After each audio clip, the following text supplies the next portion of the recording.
తర్వాత ఈరోజు పెట్టడానికి ముఖ్యంగా ఉద్దేశం ఏంటంటే, ఈ మధ్యకాలంలో కేంద్ర ప్రభుత్వం ఒక 10 రోజుల క్రితం వివిధ రాష్ట్రాలకు సంబంధించినటువంటి జిఎస్డిపిలు కానీ, పర్ క్యాపిటా ఇన్కమ్ కానీ వివిధ గణాంకాలను విడుదల చేయడం జరిగింది.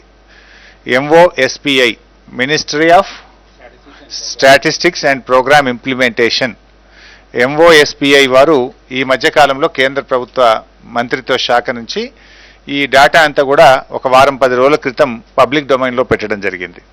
So we thought it is appropriate. And ఈ మధ్యకాలంలో మీరు చూస్తూ ఉంటే కేంద్ర మంత్రి గారు కిషన్ రెడ్డి గారు ఈ మధ్య ఆశీర్వాద యాత్రతో మన రాష్ట్రంలో పర్యటిస్తూ రాష్ట్రంలో అభివృద్ధి జరగడం లేదనో, రాష్ట్ర అభివృద్ధి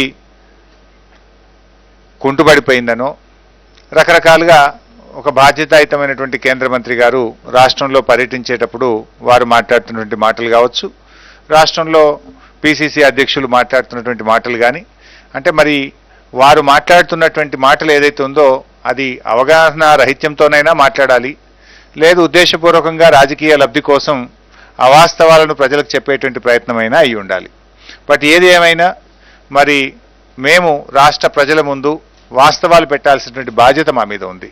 ఇలా ఎంత అద్భుతంగా ఈ రాష్ట్రం అభివృద్ధి పథంలో నడుస్తుంది అనేటువంటివి ఇలా కేంద్ర ప్రభుత్వము ఇచ్చినటువంటి వివిధ గణాంకాల ఆధారంగా మరి అభివృద్ధికి కొన్ని పారామీటర్స్ ఉంటాయి. దేశంలో కానీ ప్రపంచంలో కానీ there are some parameters. So ఆ పారామీటర్స్లో ముఖ్యంగా కొన్ని జిఎస్డిపి కానీ, పర్ క్యాపిటా ఇన్కమ్ కానీ, పవర్ కన్జంప్షన్ కానీ, ప్రైమరీ సెక్టార్లో అగ్రికల్చర్ సెక్టార్లో గ్రోత్ రేట్ కానీ, మెజార్టీ ప్రజలు ఏ రంగాల మీద అయితే ఆధారపడుతున్నారో ఆ రంగాల్లో సాధించేటువంటి వృద్ధిని ఆధారంగా ప్రపంచవ్యాప్తంగా కూడా ఆయా రాష్ట్రాలు ఆయా దేశాల యొక్క అభివృద్ధిని మరి కొన్ని పారామీటర్స్ ఆధారంగా లెక్క చేయడం జరుగుతూ ఉంది. సో ఆ ప్రత్యేకంగా ఆయా రంగాల్లో మనం ఎక్కడున్నాం, ఎలా ఉన్నాం అనేటువంటిది టోటల్గా ఒక పవర్ పాయింట్ ప్రజెంటేషన్ మీకు తయారు చేసి మీ ముందు పెట్టడం జరుగుతూ ఉంది. ఈ power point presentation hard copy కూడా మీ అందరికి ఇచ్చాం. ఈ after this power point presentation ఇంకా కొన్ని విషయాలు కూడా మేము ప్రెస్ మీట్ రూపంలో మీ ముందు పెట్టడం జరుగుతుంది. So let's begin with this power point presentation. So ఏమేం చెప్తున్నాం అనేటువంటి ఇక్కడ కొన్ని డీటెయిల్స్ మీకు ఇచ్చాము. సో ముందుగా gross state domestic product GSDP, రాష్ట్రం యొక్క వృద్ధి రేటును జిఎస్డిపితో మనం చూడడం జరుగుతుంది. ఈరోజు తెలంగాణ రాష్ట్రానికి ఒకసారి మీరు గమనించినట్టయితే మన రాష్ట్రం 2014-15లో రాష్ట్రం ఏర్పడ్డ నాడు 5,05,849 కోట్ల రూపాయలతో మన రాష్ట్ర జిఎస్డిపి ఉంటే ఈ 6 సంవత్సరాల కాలంలో మనం ఆల్మోస్ట్ డబుల్ 93.8% గ్రోత్ను నమోదు చేసుకొని 9,80,407 కోట్ల రూపాయల జిఎస్డిపిని తెలంగాణ రాష్ట్రం నమోదు చేసింది. సో ఆల్మోస్ట్ డబుల్ అయినాం.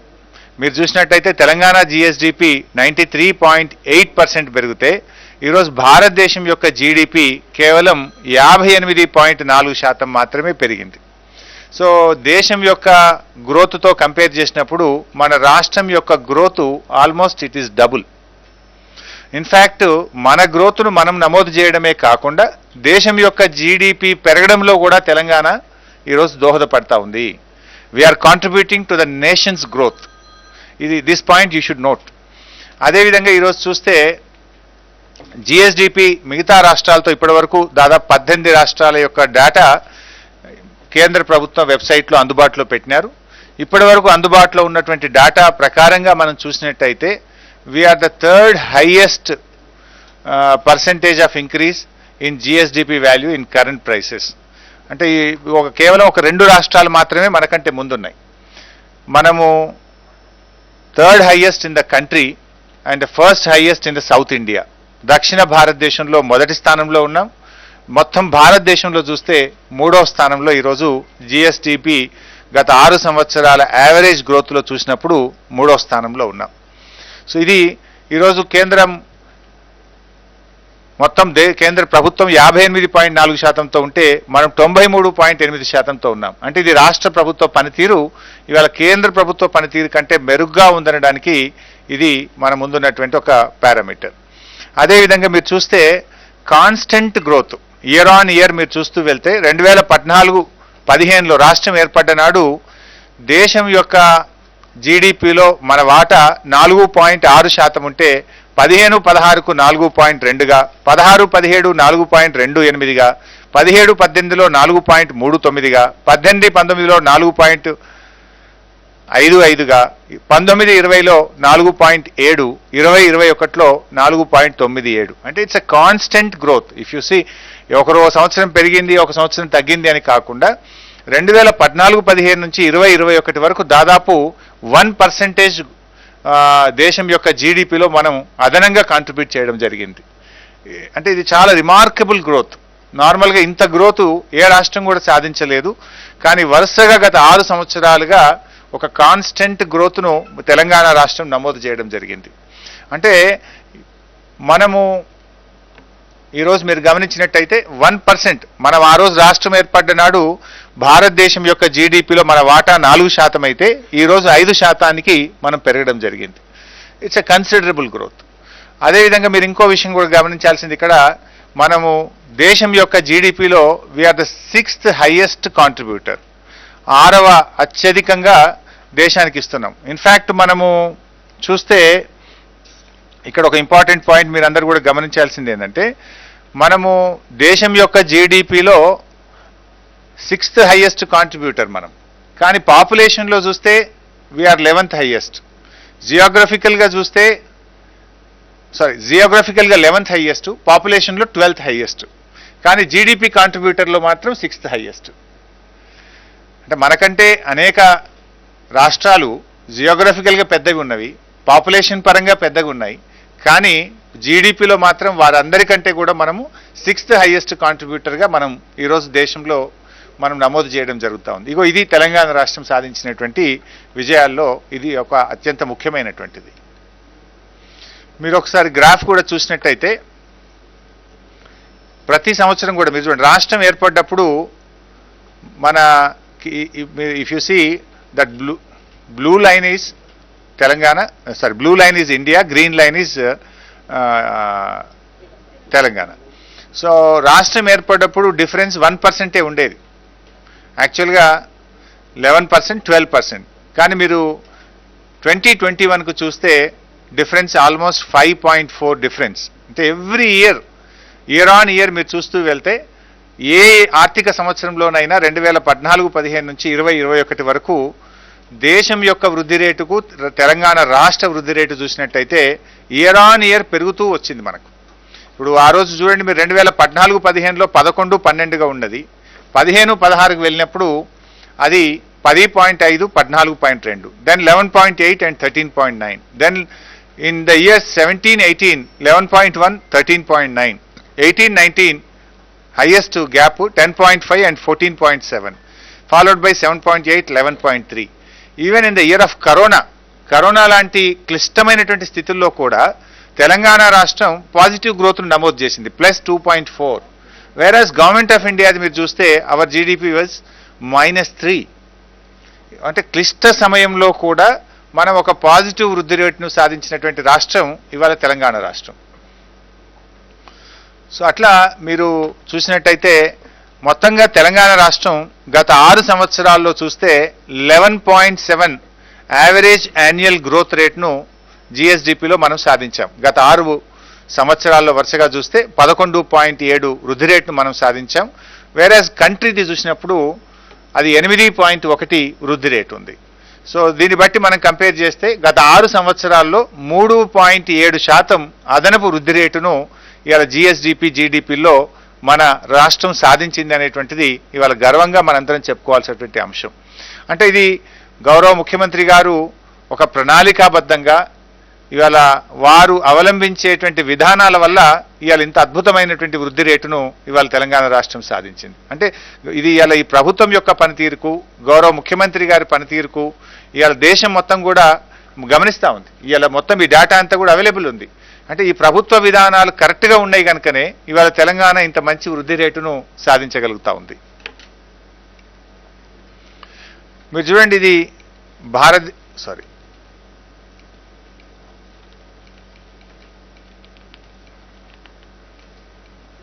ఏమైంది బాబు ఇది, సారీ,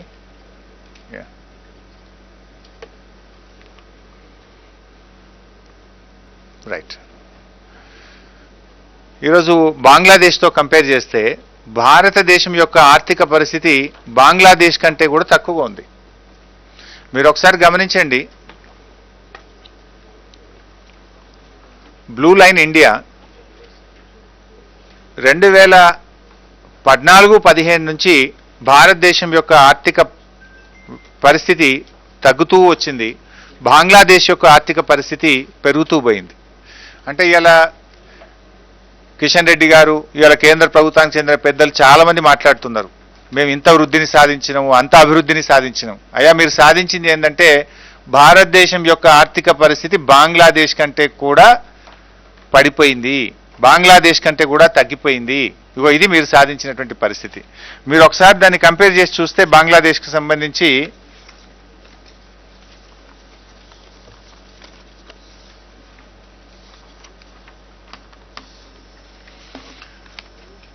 ఇవి వరల్డ్ బ్యాంక్ వెబ్సైట్లో ఉంటాయి. ఐ థింక్ ఇందులో లేదు, మీరు నోట్ చేసుకోండి. రెండు రకాలుగా చూడొచ్చు దేశం యొక్క ఆర్థిక పరిస్థితిని. మనము ఒకటి పర్ క్యాపిటా ఇన్కంలో చూస్తాం, రెండవది జీడిపిలో చూస్తాం. మీరు జీడిపిలో ఒకసారి చూస్తే ఇది యుఎస్ డాలర్స్లో బంగ్లాదేశ్ యొక్క పర్ క్యాపిటా ఇన్కమ్ $1887.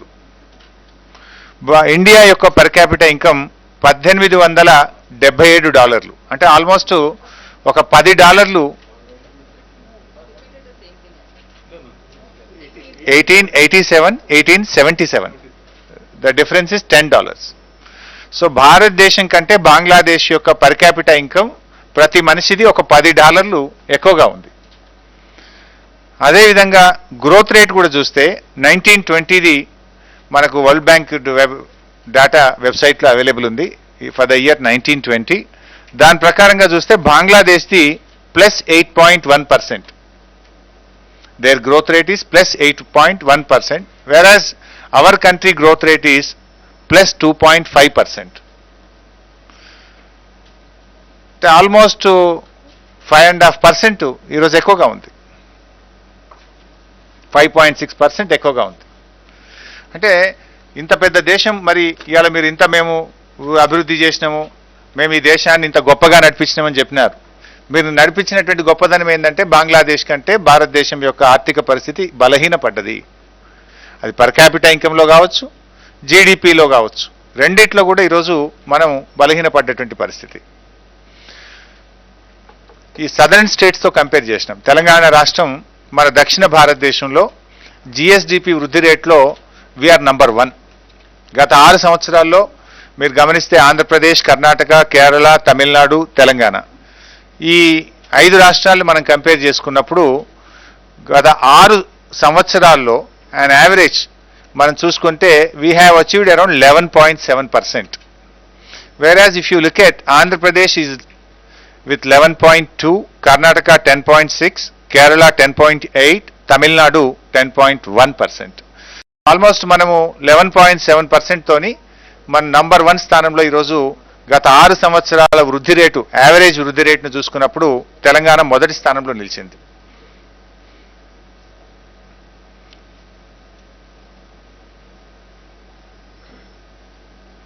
ఇందాక మనం చెప్పినట్టుగా మనము ఈవెన్ కరోనాలో కూడా మనము 2% వృద్ధి రేటును మనం సాధించడం జరిగింది.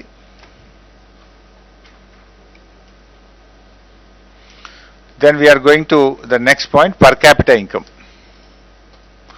Per capita income లో ఒకసారి మీరు గమనించినట్టయితే 2020-21 సంవత్సరానికి ఇందాక నేను చెప్పినట్టు జస్ట్ రీసెంట్గా 10 days back government of India release చేసినటువంటి దాని ప్రకారంగా మన పర్ క్యాపిటా ఇన్కమ్ $2,37,632. రాష్ట్రం ఏర్పడ్డప్పుడు మన పర్ క్యాపిటా ఇన్కమ్ ఇప్పటికీ మనం చూసుకుంటే 1.84 times, నేషనల్ యావరేజ్తో చూసుకున్నప్పుడు వీఆర్ 1.84 times ahead. దేశం యొక్క పర్ క్యాపిటా ఇన్కమ్ $128,829 అయితే తెలంగాణ రాష్ట్రం యొక్క పర్ క్యాపిటా ఇన్కమ్ $2,37,632. అంటే భారతదేశం యొక్క పర్ క్యాపిటా ఇన్కమ్ కంటే తెలంగాణ రాష్ట్రం యొక్క per capita income 1.84 times we are ahead.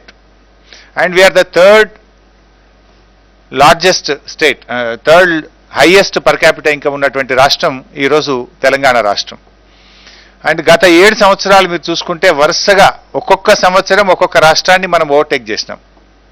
రాష్ట్రం ఏర్పడ్డ నాడు పర్ క్యాపిటా ఇన్కంలో 10వ స్థానంలో ఉన్నటువంటి తెలంగాణ రాష్ట్రం ఈరోజు దేశంలో 3వ స్థానంలోకి రావడం జరిగింది. అంటే 7 సంవత్సరాల్లో ఒక్కొక్క సంవత్సరము ఒక్కొక్క రాష్ట్రాన్ని ఓవర్టేక్ చేస్తూ ఈరోజు దేశంలో 3వ అతిపెద్ద పర్ క్యాపిటా ఇన్కమ్ ఉన్నటువంటి రాష్ట్రంగా ఈరోజు తెలంగాణ రాష్ట్రం ఆవిర్భవించిందంటే ఇది గౌరవ ముఖ్యమంత్రి గారి యొక్క కృషి, రాష్ట్ర ప్రభుత్వ పనితీరుకి ఇది ఒక నిదర్శనంగా మనం చెప్పుకోవాలి. అదేవిధంగా దక్షిణ భారతదేశంలో వీఆర్ నంబర్ 1. లాస్ట్ యావరేజ్ ఒకసారి చూసుకున్నప్పుడు 2014-15 నుంచి 2021 వరకు పర్ క్యాపిటా ఇన్కమ్ పెరుగుదలలో యావరేజ్ చూసినప్పుడు we are number 1 in south India and number 3 in the country. ఒకసారి మీరు ఇక్కడ చూస్తే రాష్ట్రం ఏర్పడ్డ నాడు మన పర్ క్యాపిటా ఇన్కమ్ 1,24,104 రూపాయలు ఉంటే ఈరోజు 2,37,632 రూపాయలు. అంటే వీ హ్యావ్ అచీవ్డ్ 91.5% గ్రోత్. ఇంత గ్రోత్ ఏ రాష్ట్రానికి కూడా రాలేదు. మీరు ఒకసారి గమనిస్తే ఇంత highest growth 91.5%, almost double. We are reaching almost double. మీరు దేశం యొక్క గ్రోత్ ఒకసారి మనం గమనిస్తే దట్ ఈస్ 48.7%. భారతదేశం యొక్క పర్ క్యాపిటా ఇన్కమ్ గ్రోత్ గత 6 సంవత్సరాల్లో 48.7% ఉంటే తెలంగాణ రాష్ట్రం యొక్క పర్ క్యాపిటా ఇన్కమ్ గ్రోత్ 91.5%. మీరు దేశం మొత్తంలో కరెంట్ ప్రైసెస్లో చూసినప్పుడు మనం second highest per capita income గ్రోత్లో వీఆర్ ద సెకండ్ హైయెస్ట్. మీరు ఒకసారి గ్రాఫ్లో చూసినట్టయితే 2014-15లో 1.43 టైమ్స్ భారతదేశం యొక్క పర్ క్యాపిటా ఇన్కమ్ తెలంగాణ యొక్క పర్ క్యాపిటా ఇన్కమ్ను మనం కంపేర్ చేస్తే ఆ రోజు 1.43 టైమ్స్ ఉంటే ఈరోజు అది 1.84 టైమ్స్ పెరిగింది. అంటే కాన్స్టెంట్గా మనం పెరుగుతూ వెళ్తున్నాం.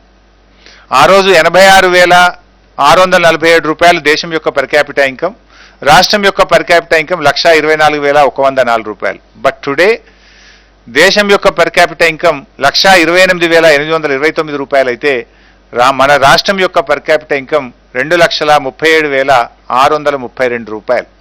అంటే 1.84 టైమ్స్ దేశం యొక్క పర్ క్యాపిటా ఇన్కమ్ కంటే మన రాష్ట్రం ముందుంది. మరి ఇప్పుడు చెప్పాలి కిషన్ రెడ్డి గారు, ఇది మీ యొక్క పనితీరుకు మా పనితీరుకు ఉన్నటువంటి తేడా ఇది.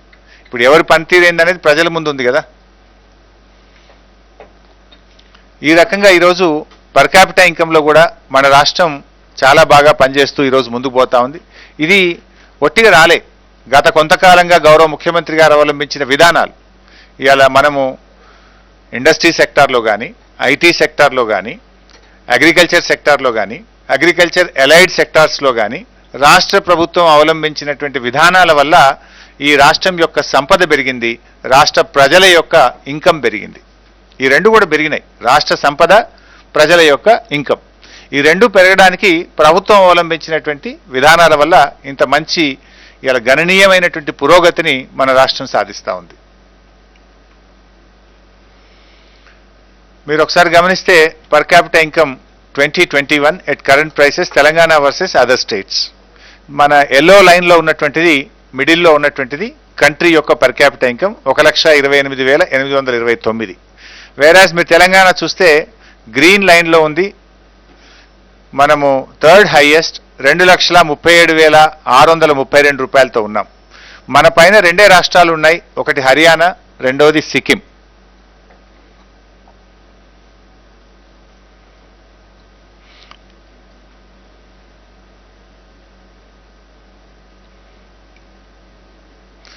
ఇక్కడ మీరు చూస్తే year on year ranking of Telangana state on per capita income at current prices. 2014-15లో we are at 10th place. Then 15-16కి వెళ్ళేసరికి 9వ స్థానంలోకి వెళ్ళాం. 16-17లో 8వ స్థానానికి వెళ్ళాం. 17-18లో 7వ స్థానానికి, అంటే ఒక్కొక్క మెట్టు పైకి ఎక్కుతూ వెళ్తున్నాం చూడండి. 2017-18లో 7వ స్థానానికి వెళ్ళాం. 2018-19కి వెళ్ళేసరికి 4వ స్థానానికి వెళ్ళింది తెలంగాణ. ఈవెన్ 19-20లో కూడా 4వ స్థానంలో ఉన్నాం. 20-21లో 3వ స్థానానికి వెళ్ళాం. అంటే కాన్స్టెంట్ గ్రోత్. మీరు జిఎస్డిపిలో చూసినా, పర్ క్యాపిటల్ ఇన్కంలో చూసినా, it's we are registering a constant growth. అంటే ప్రభుత్వం యొక్క ఒక నిబద్ధతతో రాష్ట్ర భవిష్యత్తును దృష్టిలో పెట్టుకొని ఒక క్రమ పద్ధతిలో ప్రభుత్వం పనిచేస్తుంది అనడానికి ఇంతకంటే ఇంకేం ఉదాహరణ కావాలి? ఇవాళ ఎవరు ఇక్కడ మీరు చూసినట్టయితే ఏ ఇయర్లో ఏ స్టేట్ను బైపాస్ చేసినా కూడా చూడొచ్చు. మీరు అక్కడ చూస్తే 15-16లో ప్రధానమంత్రి గారి సొంత రాష్ట్రం గుజరాత్ను బైపాస్ చేసినాం. దెన్ 16-17లో తమిళనాడు, 17-18లో మహారాష్ట్ర, దెన్ 18-19లో కర్ణాటక, కేరళ, ఉత్తరాఖండ్. ఇవన్నీ కూడా అనేక రాష్ట్రాలు బీజేపీ మరియు కాంగ్రెస్ పాలిత రాష్ట్రాలు. ఆ రాష్ట్రాలను మనం బైపాస్ చేస్తున్నాం year on year. And recently Goa 2021.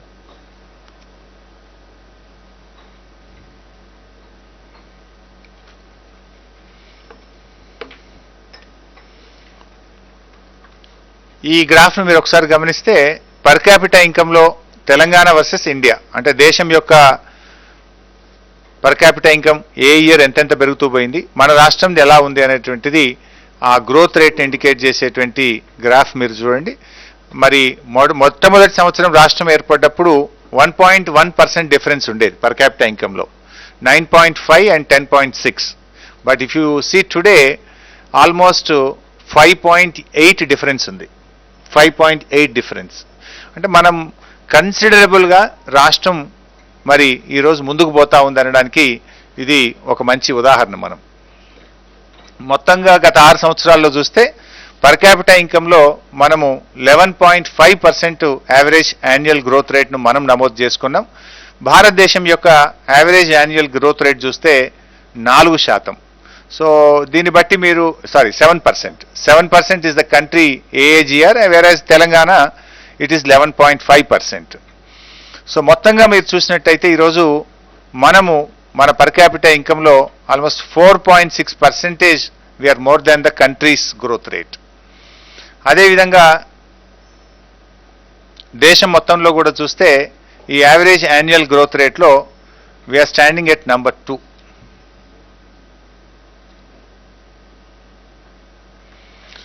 ఈ కోవిడ్-19లో కూడా మన రాష్ట్రం పాజిటివ్ గ్రోత్ రేట్ నమోదు చేసింది. పర్ క్యాపిటల్ ఇన్కంలో ఈరోజు చూస్తే మన భారతదేశం యొక్క గ్రోత్ ఏమో -4గా నమోదైతే తెలంగాణ రాష్ట్రం యొక్క గ్రోత్ +1.8%గా నమోదైంది. అంటే కరోనా లాంటి ఒక పాండమిక్ సిచ్యువేషన్లో కూడా మనం పాజిటివ్ గ్రోత్ను నమోదు చేయడానికి ముఖ్యంగా వ్యవసాయ రంగంలో, వ్యవసాయ అనుబంధ రంగాల్లో మన రాష్ట్రం సాధించినటువంటి అద్భుతమైనటువంటి ప్రగతి వల్ల ఇక్కడ మనం +1.8ను నమోదు చేయగలిగినాం.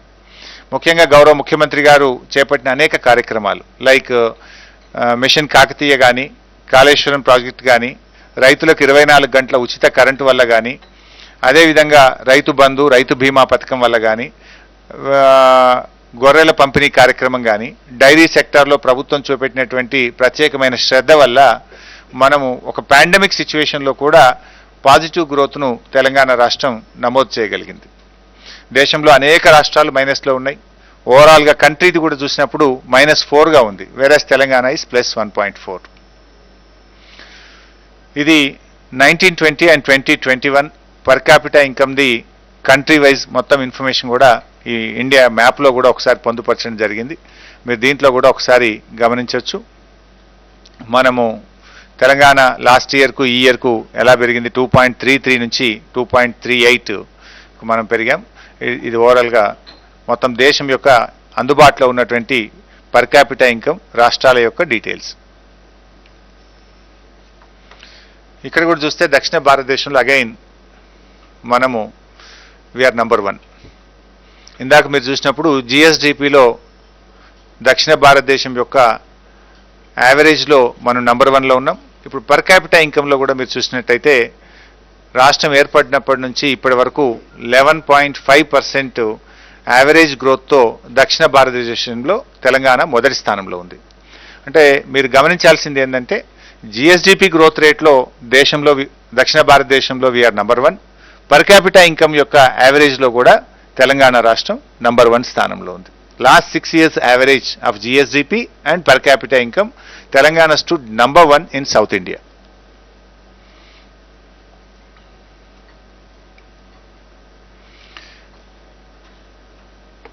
రెవెన్యూ కలెక్షన్ అనాలిసిస్ ఇది చాలా ఇంపార్టెంట్. జనరల్గా రాష్ట్రం యొక్క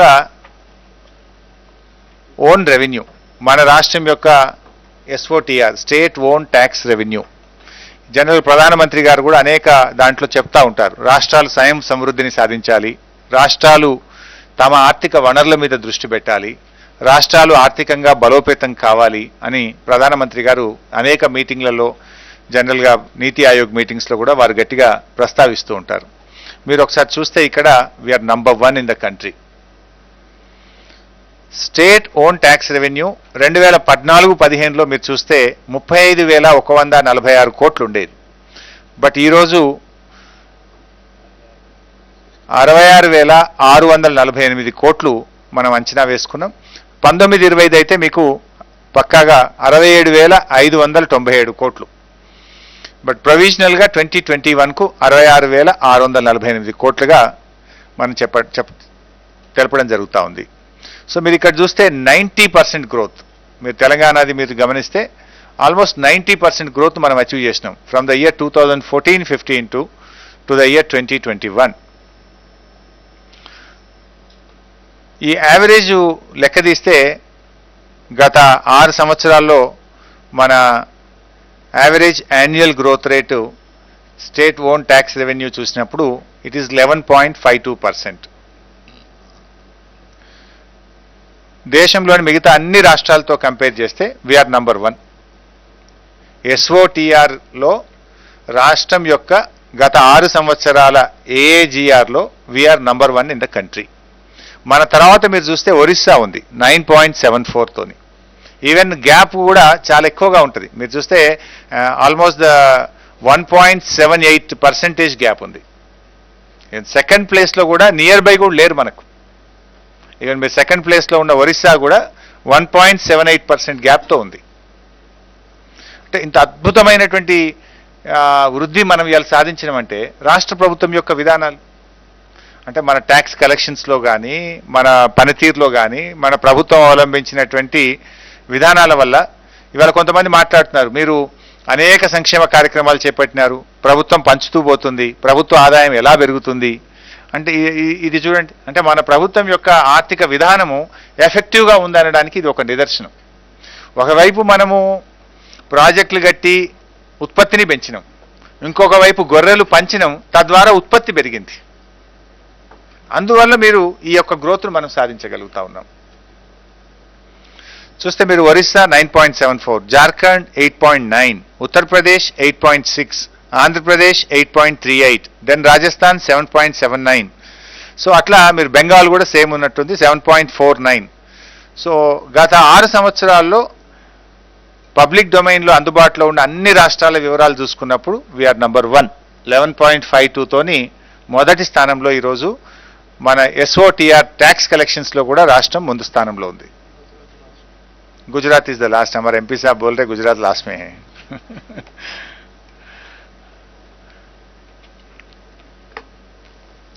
సో ఈ జిఎస్డిపికి 3 రకాలుగా మనం చూస్తాం. ఒకటి ప్రైమరీ సెక్టర్, రెండవది సెకండరీ సెక్టర్, మూడవది టెర్షరీ సెక్టర్. అసలు ఈ జిఎస్డిపిని ఎట్లా కొలుస్తారంటే ఈ 3 సెక్టార్ల ఆధారంగా, 3 సెక్టార్లలో వచ్చినటువంటి గ్రోత్ ఆధారంగా ఈ జిఎస్డిపి అనేటువంటిది నిర్ణయం జరుగుతుంటుంది.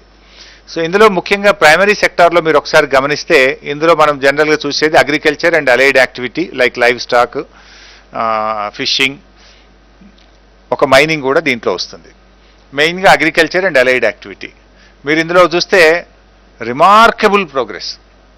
ఇన్ ద ఇయర్ 2014-15 మన జిఎస్డిపిలో ప్రైమరీ సెక్టార్ యొక్క కాంట్రిబ్యూషన్ 19.5% ఉంటే టుడే ఇట్ ఈస్ 24.1%. అంటే మన గ్రోత్ రేటు చాలా అద్భుతమైనటువంటి గ్రోత్ రేటు ప్రైమరీ సెక్టార్లో. అగ్రికల్చర్ అండ్ అలైడ్ సెక్టార్లో కూడా మీరు చూస్తే మనము 14.3% ఈరోజు మన గ్రోత్ రేట్ ఉంది. దేశం యొక్క growth rate agriculture and allied యాక్టివిటీలో భారతదేశం యొక్క వృద్ధి రేటు 3.6% అయితే అగ్రికల్చర్ అండ్ అలైడ్ సెక్టార్స్లో తెలంగాణ రాష్ట్రం యొక్క వృద్ధి రేటు 14.3%. సో ఎన్ని రేట్లు ఎక్కువగా ఉన్నామో చూడండి. ఆల్మోస్ట్ 4.5 టైమ్స్ దేశం యొక్క అగ్రికల్చర్ వృద్ధి రేటు కంటే తెలంగాణ యొక్క అగ్రికల్చర్ వృద్ధి రేటు 4.5 రెట్లు అధికంగా ఉంది. అంటే వ్యవసాయ రంగం మీద ప్రభుత్వం పెట్టిన పెట్టుబడులు, వ్యవసాయ రంగం మీద గౌరవ ముఖ్యమంత్రి గారు అవలంబించినటువంటి విధానము అద్భుతమైనటువంటి ఫలితాలను ఇచ్చింది అనడానికి ఈ యొక్క వృద్ధి రేటు ఒక ఉదాహరణ. అదేవిధంగా సెకండరీ సెక్టార్లో కూడా మీరు చూస్తే ముఖ్యంగా manufacturing, construction, electricity, gas, water supply and other utility services దీంట్లో ఉంటాయి. దీంట్లో ఒకసారి మీరు గమనిస్తే ఇక్కడ కూడా మనం 18% వృద్ధి రేటును మనం ఇక్కడ నమోదు చేయడం జరిగింది. 14-15 నుంచి 2021 వరకు మనము ఈ దాదాపు ఈ మ్యానుఫ్యాక్చరింగ్ సెక్టార్లో సబ్ సెక్టార్లో చూస్తే 72% వృద్ధి రేటును మనం ఇక్కడ నమోదు చేయడం జరిగింది. అదేవిధంగా టెరిషరీ సెక్టార్లో కూడా మరి రాష్ట్రం మంచి వృద్ధి రేటును మనం సాధించుకున్నాం. ఇక్కడ కూడా యాక్చువల్గా దీంట్లోనే చాలా ఎక్కువ జిఎస్డిపి కాంట్రిబ్యూషన్ అనేది ఈ సెక్టార్ నుంచే చాలా ఎక్కువగా వస్తుంది. మనకు దాదాపు 59.5% ఈ సెక్టార్ నుంచి మనం కాంట్రిబ్యూట్ చేయడం జరుగుతోంది. ఇక్కడ కూడా మంచి వృద్ధి రేటును ఆల్మోస్ట్ మనం ఇక్కడ చూస్తే 1.5 to 2 టైమ్స్ మనం 2014-15 నుంచి 2021 మధ్య నమోదు చేయడం జరిగింది. ఐటీ సెక్టార్లో కూడా 120% ఇంక్రీజ్ మనం నమోదు చేసినాం. 14-15తో చూసినప్పుడు 120% ఐటీ సెక్టార్లో కూడా మన వృద్ధి రేటును నమోదు చేయడం జరిగింది. ఈ సెక్టరల్ కాంట్రిబ్యూషన్ ఒక్కసారి మీరు గమనిస్తే అన్ని ఒక్కొక్క సెక్టర్ వైజ్ మనం చూస్తే ప్రైమరీ సెక్టర్ 19.5 నుంచి 24.1%కు మనం పెరగడం జరిగింది. ఇదే యాక్చువల్గా మీరు ఇది చాలా ఇంపార్టెంట్ సెక్టర్. నేను నెక్స్ట్ స్లైడ్లో మళ్ళీ మీకు ఎక్స్ప్లెయిన్ చేస్తాను ప్రైమరీ సెక్టర్ గురించి. అదేవిధంగా మనకు సెకండరీ సెక్టార్ కరోనా వల్ల మనం కొంత ఎఫెక్ట్ అయినాం. బిఫోర్ కరోనా బాగా పెరిగినాం. 19.2 నుంచి 16.5%. అదేవిధంగా టెరిషరీ సెక్టార్ కూడా 61.3 ఇన్ ద ఇయర్ 14-15 ఉంటే ఈ సంవత్సరం 59.4% మన జిఎస్వివిఏ వాల్యూస్ నమోదు చేయడం జరిగింది.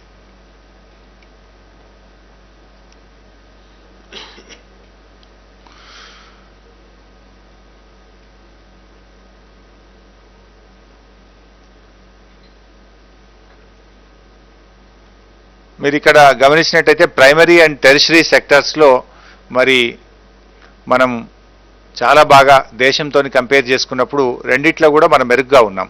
భారతదేశం 21.8% ఉంటే 24.1 ప్రైమరీ సెక్టార్లో, టెరిషరీ సెక్టర్లో కూడా 53.9% ఉంటే 59.4% అధికంగా మనం నమోదు చేయడం జరిగింది. ముఖ్యంగా ప్రైమరీ సెక్టర్ అనేది మన రాష్ట్రంలో దాదాపు 55% జనాభా ప్రైమరీ సెక్టర్ మీదనే ఆధారపడుతుంది. 55% of our population depends on primary sector. అక్కడ మేజర్గా మనం మంచి గ్రోత్ రేట్ను మనం నమోదు చేయడం జరిగినాం. అంటే ఇది రాష్ట్రంలోని ప్రజల జీవన విధానంలో చాలా మార్పు తెచ్చింది. వాళ్ళ ఆర్థిక పరిస్థితుల్లో, స్థితిగతుల్లో చాలా మార్పును మనం సాధించగలిగినాం. ఈ ప్రైమరీ సెక్టార్లో ఇందాక నేను చెప్పినట్టుగా ఇంత మంచి గ్రోత్ రావడానికి కారణం మనము మిషన్ కాకతీయ కానీ, కాళేశ్వరం కానీ, పెండింగ్ ప్రాజెక్టులు పూర్తి చేయడం కానీ, రైతు బంధు, రైతు బీమా, గొర్రెల పంపిణీ కార్యక్రమం, ఇట్లా అనేక కార్యక్రమాలు ఏదైతే రైతులకు 24 గంటల నాణ్యమైన ఉచిత విద్యుత్ సరఫరా, ఇలాంటి ప్రభుత్వం యొక్క చర్యల వల్ల ఇంత అద్భుతమైనటువంటి గ్రోత్ను మనం వ్యవసాయ అనుబంధ రంగాలు ఈ ప్రైమరీ సెక్టార్లో నమోదు చేసుకోవడం జరిగింది. మీరు గ్రాఫ్లో కూడా చూస్తే అగ్రికల్చర్ సెక్టార్ చూస్తే మీరు బాగా ప్రైమరీ సెక్టర్ కంటిన్యూస్గా మనము 16.5%తోని చాలా ముందుకు వెళ్ళడం జరిగింది.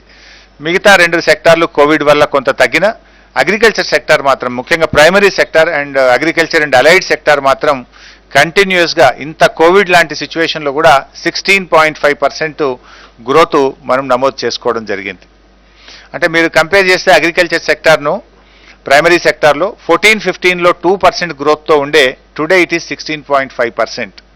అంటే almost we have achieved 14.5% growth గత 6 సంవత్సరాల్లో సాధించాం ప్రైమరీ సెక్టార్లో. ఇది ఒక రిమార్కబుల్ గ్రోత్. వ్యవసాయ అనుబంధ రంగాల్లో మనం రాష్ట్రం సాధించినటువంటి గ్రోత్.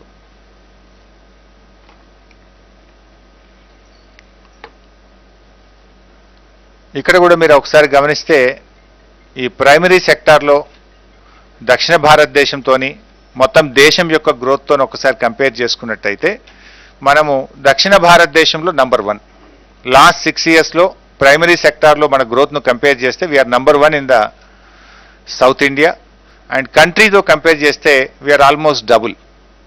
దేశం యొక్క యావరేజ్ ప్రైమరీ సెక్టార్లో లాస్ట్ 6 yearsలో 8.5% ఉంటే మనం 15.8%తోని we are in almost in the double.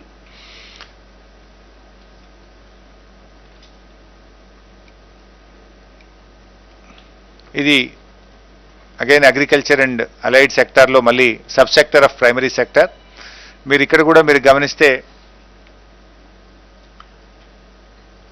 పంటలలో చూసినప్పుడు 41,706 కోట్ల రూపాయలు 2014-15లో ఉంటే 2020-21కి 80,574 కోట్లు.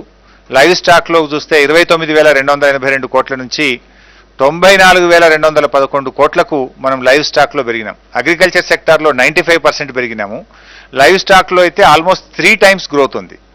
ఇది కేవలం రాష్ట్ర ప్రభుత్వం యొక్క గొర్రెల పంపిణీ కార్యక్రమము, డైరీ రంగాన్ని పెద్ద ఎత్తున రాష్ట్ర ప్రభుత్వం రైతులకు 4 రూపాయలు 1 లీటర్కు పాలకు ఇన్సెంటివ్ ఇవ్వడం కానీ, కొత్తగా పాడి పశువులు అందించడం వల్ల మీరు చూస్తే లైవ్ స్టాక్లో ప్రభుత్వం యొక్క పనితీరు వల్ల ఆల్మోస్ట్ 3 times 29,282 కోట్ల నుంచి 94,211 కోట్లకు పెరిగినాం.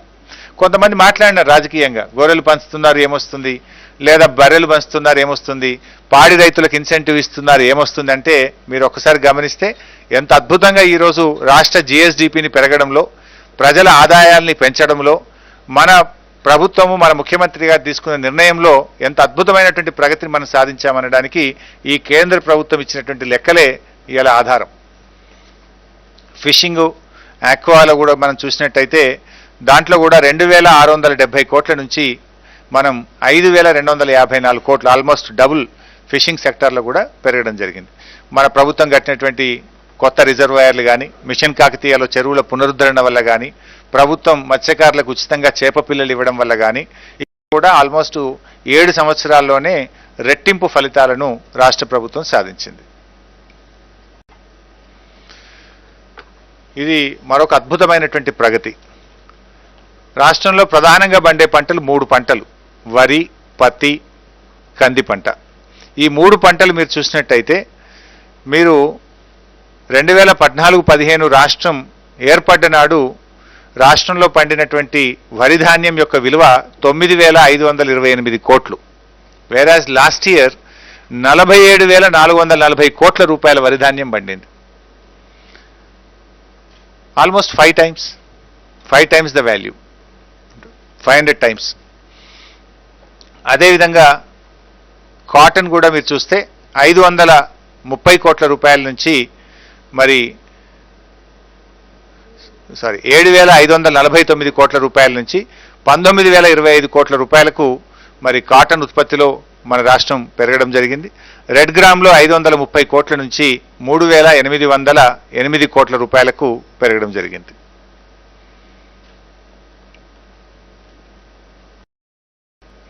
లైవ్ స్టాక్లో కూడా మీరు చూడండి, 2014-15లో 8,301 కోట్ల రూపాయలు ఉండేటువంటి మీటు ఈరోజు 26,111 కోట్ల రూపాయలకు పెరిగింది. అదేవిధంగా పౌల్ట్రీలో కూడా 5,274 కోట్ల రూపాయల నుంచి 12,916 కోట్ల రూపాయలకు. ఫిషరీస్ రంగంలో మీరు గమనిస్తే 2,964 కోట్ల రూపాయల నుంచి 5,831 కోట్ల రూపాయలకు ఫిషరీస్ సెక్టార్లో కూడా మన రాష్ట్రం వృద్ధిని నమోదు చేయడం జరిగింది. ఇండస్ట్రీలో కూడా మన రాష్ట్రం యొక్క కాంట్రిబ్యూషన్ మీరు చూస్తే అన్ని సెక్టార్లు కలిపి, మ్యానుఫ్యాక్చరింగ్ కానీ, ఎలక్ట్రికల్ కానీ, కన్స్ట్రక్షన్, మైనింగ్ అన్నీ కలిపినప్పుడు 1,04,365 కోట్ల నుంచి 1,79,885 కోట్లకు ఈరోజు పెరిగి, అంటే 72% గ్రోత్ రేట్ను నమోదు చేసినాం. ఇండస్ట్రీలో కూడా almost 72% is our growth rate. Construction sector దాదాపు 37,000 కోట్ల రూపాయలు మరి మన జిఎస్డిపిలో కాంట్రిబ్యూట్ చేయడం జరుగుతూ ఉంది. One of the another important factor అంటే ప్రపంచవ్యాప్తంగా కూడా ఆ రాష్ట్రం కానీ ఆ దేశం అభివృద్ధిలో ఉంది అని చెప్పడానికి ఆ రాష్ట్రంలో ఉండేటువంటి ప్రజలు వాడుతున్న విద్యుత్ వినియోగాన్ని కూడా ఒక పారామీటర్గా గుర్తించడం జరుగుతుంది. అంటే ఆ రాష్ట్ర ప్రజలు ఎంత విద్యుత్ వాడుతున్నారు, దాని యావరేజ్ను ఆ రాష్ట్రం ఆ దేశం యొక్క అభివృద్ధికి ఒక గీటురాయిగా కూడా దాన్ని పరిగణిస్తుంటారు. మీరు చూసినట్టయితే ఈరోజు దేశం మొత్తంలో పర్ క్యాపిటా పవర్ కన్జంప్షన్లో మనం 5వ స్థానంలో ఉన్నాం. గ్రోత్లో చూస్తే 2018-19, 2019-20 మధ్య పర్ క్యాపిటా పవర్ కన్జంప్షన్ యొక్క గ్రోత్ చూసినప్పుడు మనము నంబర్ 1 స్థానంలో ఉన్నాం భారతదేశంలో. 18-19 నుంచి 19-20కి per capita power consumption growth రేట్లో we are number 1 in the country. ఈరోజు కూడా మీరు చూస్తే తెలంగాణ 1896 యూనిట్ల పర్ క్యాపిటా పవర్ కన్జంప్షన్స్తో ఇవాళ దేశంలో 5వ స్థానంలో ఉన్నాం మనం. ఇక్కడ కూడా మనం అద్భుతమైనటువంటి అభివృద్ధిని మనం సాధించాం. ఇన్ఫ్యాక్ట్ భారతదేశంలో రైతాంగానికి 24 గంటల ఉచిత కరెంట్ ఏదైనా ఒక రాష్ట్రం ఇస్తుందంటే అది కేవలం తెలంగాణ రాష్ట్రం మాత్రమే ఇస్తుంది. No other state in the country is giving 24/7 free quality power. యాక్చువల్గా 25 లక్షల కనెక్షన్లు అధికారికంగా ఉన్నాయి, కానీ అధికారులు చెప్తున్న దాన్ని బట్టి ఆల్మోస్ట్ 30 లక్షల వ్యవసాయ విద్యుత్ కనెక్షన్లు ఉన్నాయి ఈ రాష్ట్రంలో. 30 లక్షల వ్యవసాయ విద్యుత్ కనెక్షన్లకు ఈరోజు రాష్ట్ర ప్రభుత్వం 24 గంటల ఉచిత కరెంట్ ఇస్తుంది, క్వాలిటీ పవర్ ఇస్తుంది. అనేక రాష్ట్రాలు రైతుల దగ్గర డబ్బులు వసూలు చేస్తున్నారు. కొన్ని రాష్ట్రాలు ఉచిత పవర్ విద్యుత్ ఇచ్చినా కేవలం 7 గంటలు 9 గంటలు మాత్రమే ఇస్తారు. కానీ గౌరవ ముఖ్యమంత్రి గారు రాష్ట్రం వచ్చిన 9వ నెల నుంచే, రాష్ట్రం ఏర్పడిన 9వ నెల నుంచే రాష్ట్రం విద్యుత్ రంగంలో సెల్ఫ్ సస్టైన్ అయింది. అంటే పవర్ కట్స్ లేని రాష్ట్రంగా అందరికీ నాణ్యమైన 24 గంటల కరెంటు ఇవ్వగలిగే రాష్ట్రంగా 9వ నెల నుంచే రాష్ట్రం మరి అద్భుతమైనటువంటి ప్రగతిని విద్యుత్ రంగంలో సాధించడం జరిగింది. సర్వీస్ సెక్టార్లో కూడా మీరు గమనించినట్టయితే ఇది ముఖ్యంగా రియల్ ఎస్టేటు, ఈ ఇండ్ల నిర్మాణానికి సంబంధించినటువంటిది.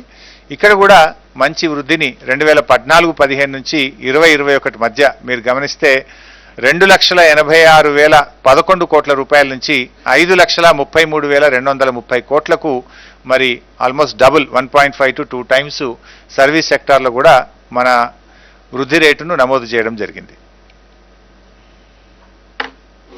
ఐటీలో మీరు గమనిస్తే మన రాష్ట్రం నుంచి ఐటీ ఉత్పత్తుల విలువ 2014-15లో 66,276 కోట్లుంటే ఈ సంవత్సరం 1,45,522 కోట్ల రూపాయలకు మరి ఐటీ సెక్టార్లో మనం పెరగడం జరిగింది. ఆల్మోస్ట్ 120% ఇంక్రీజ్ మనం గమనించవచ్చు. ఇక్కడ యాన్యువల్ యావరేజ్ గ్రోత్ కూడా 14% మనం నమోదు చేయడం జరిగింది. ఐటీ సెక్టార్లో రాష్ట్రం ఏర్పడిన నాడు 3,71,000 మంది ఉద్యోగులు పనిచేస్తే ఈరోజు 6,28,000 మంది ఉద్యోగులు ఈరోజు ఐటీ సెక్టార్లో పనిచేయడం జరుగుతూ ఉంది. ఇది మనం ఎవ్రీ ఇయర్ కంటిన్యూస్గా కాన్స్టెంట్ గ్రోత్ను నమోదు చేస్తూ వస్తున్నాం. Almost an average of 14% growth మనం అచీవ్ చేయడం జరిగింది.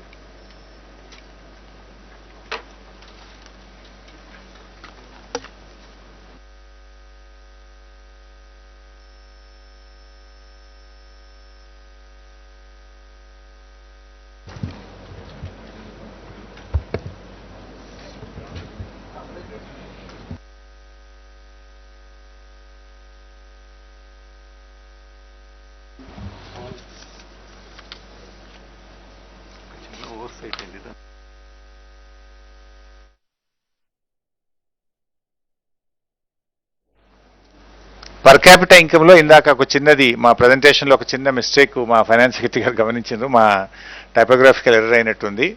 మనము ఒక్కొక్క సంవత్సరం ఒక్కొక్క రాష్ట్రాన్ని బైపాస్ చేసిన మన దగ్గర గోవా వచ్చింది. Instead of Goa it is Himachal Pradesh. అదొకటి kindly note it. Instead of Goa kindly note it as Himachal Pradesh. ఇంకొక 2-3 రంగాల మీద మీ దృష్టికి తేవాల్సినటువంటి అవసరం ఉంది.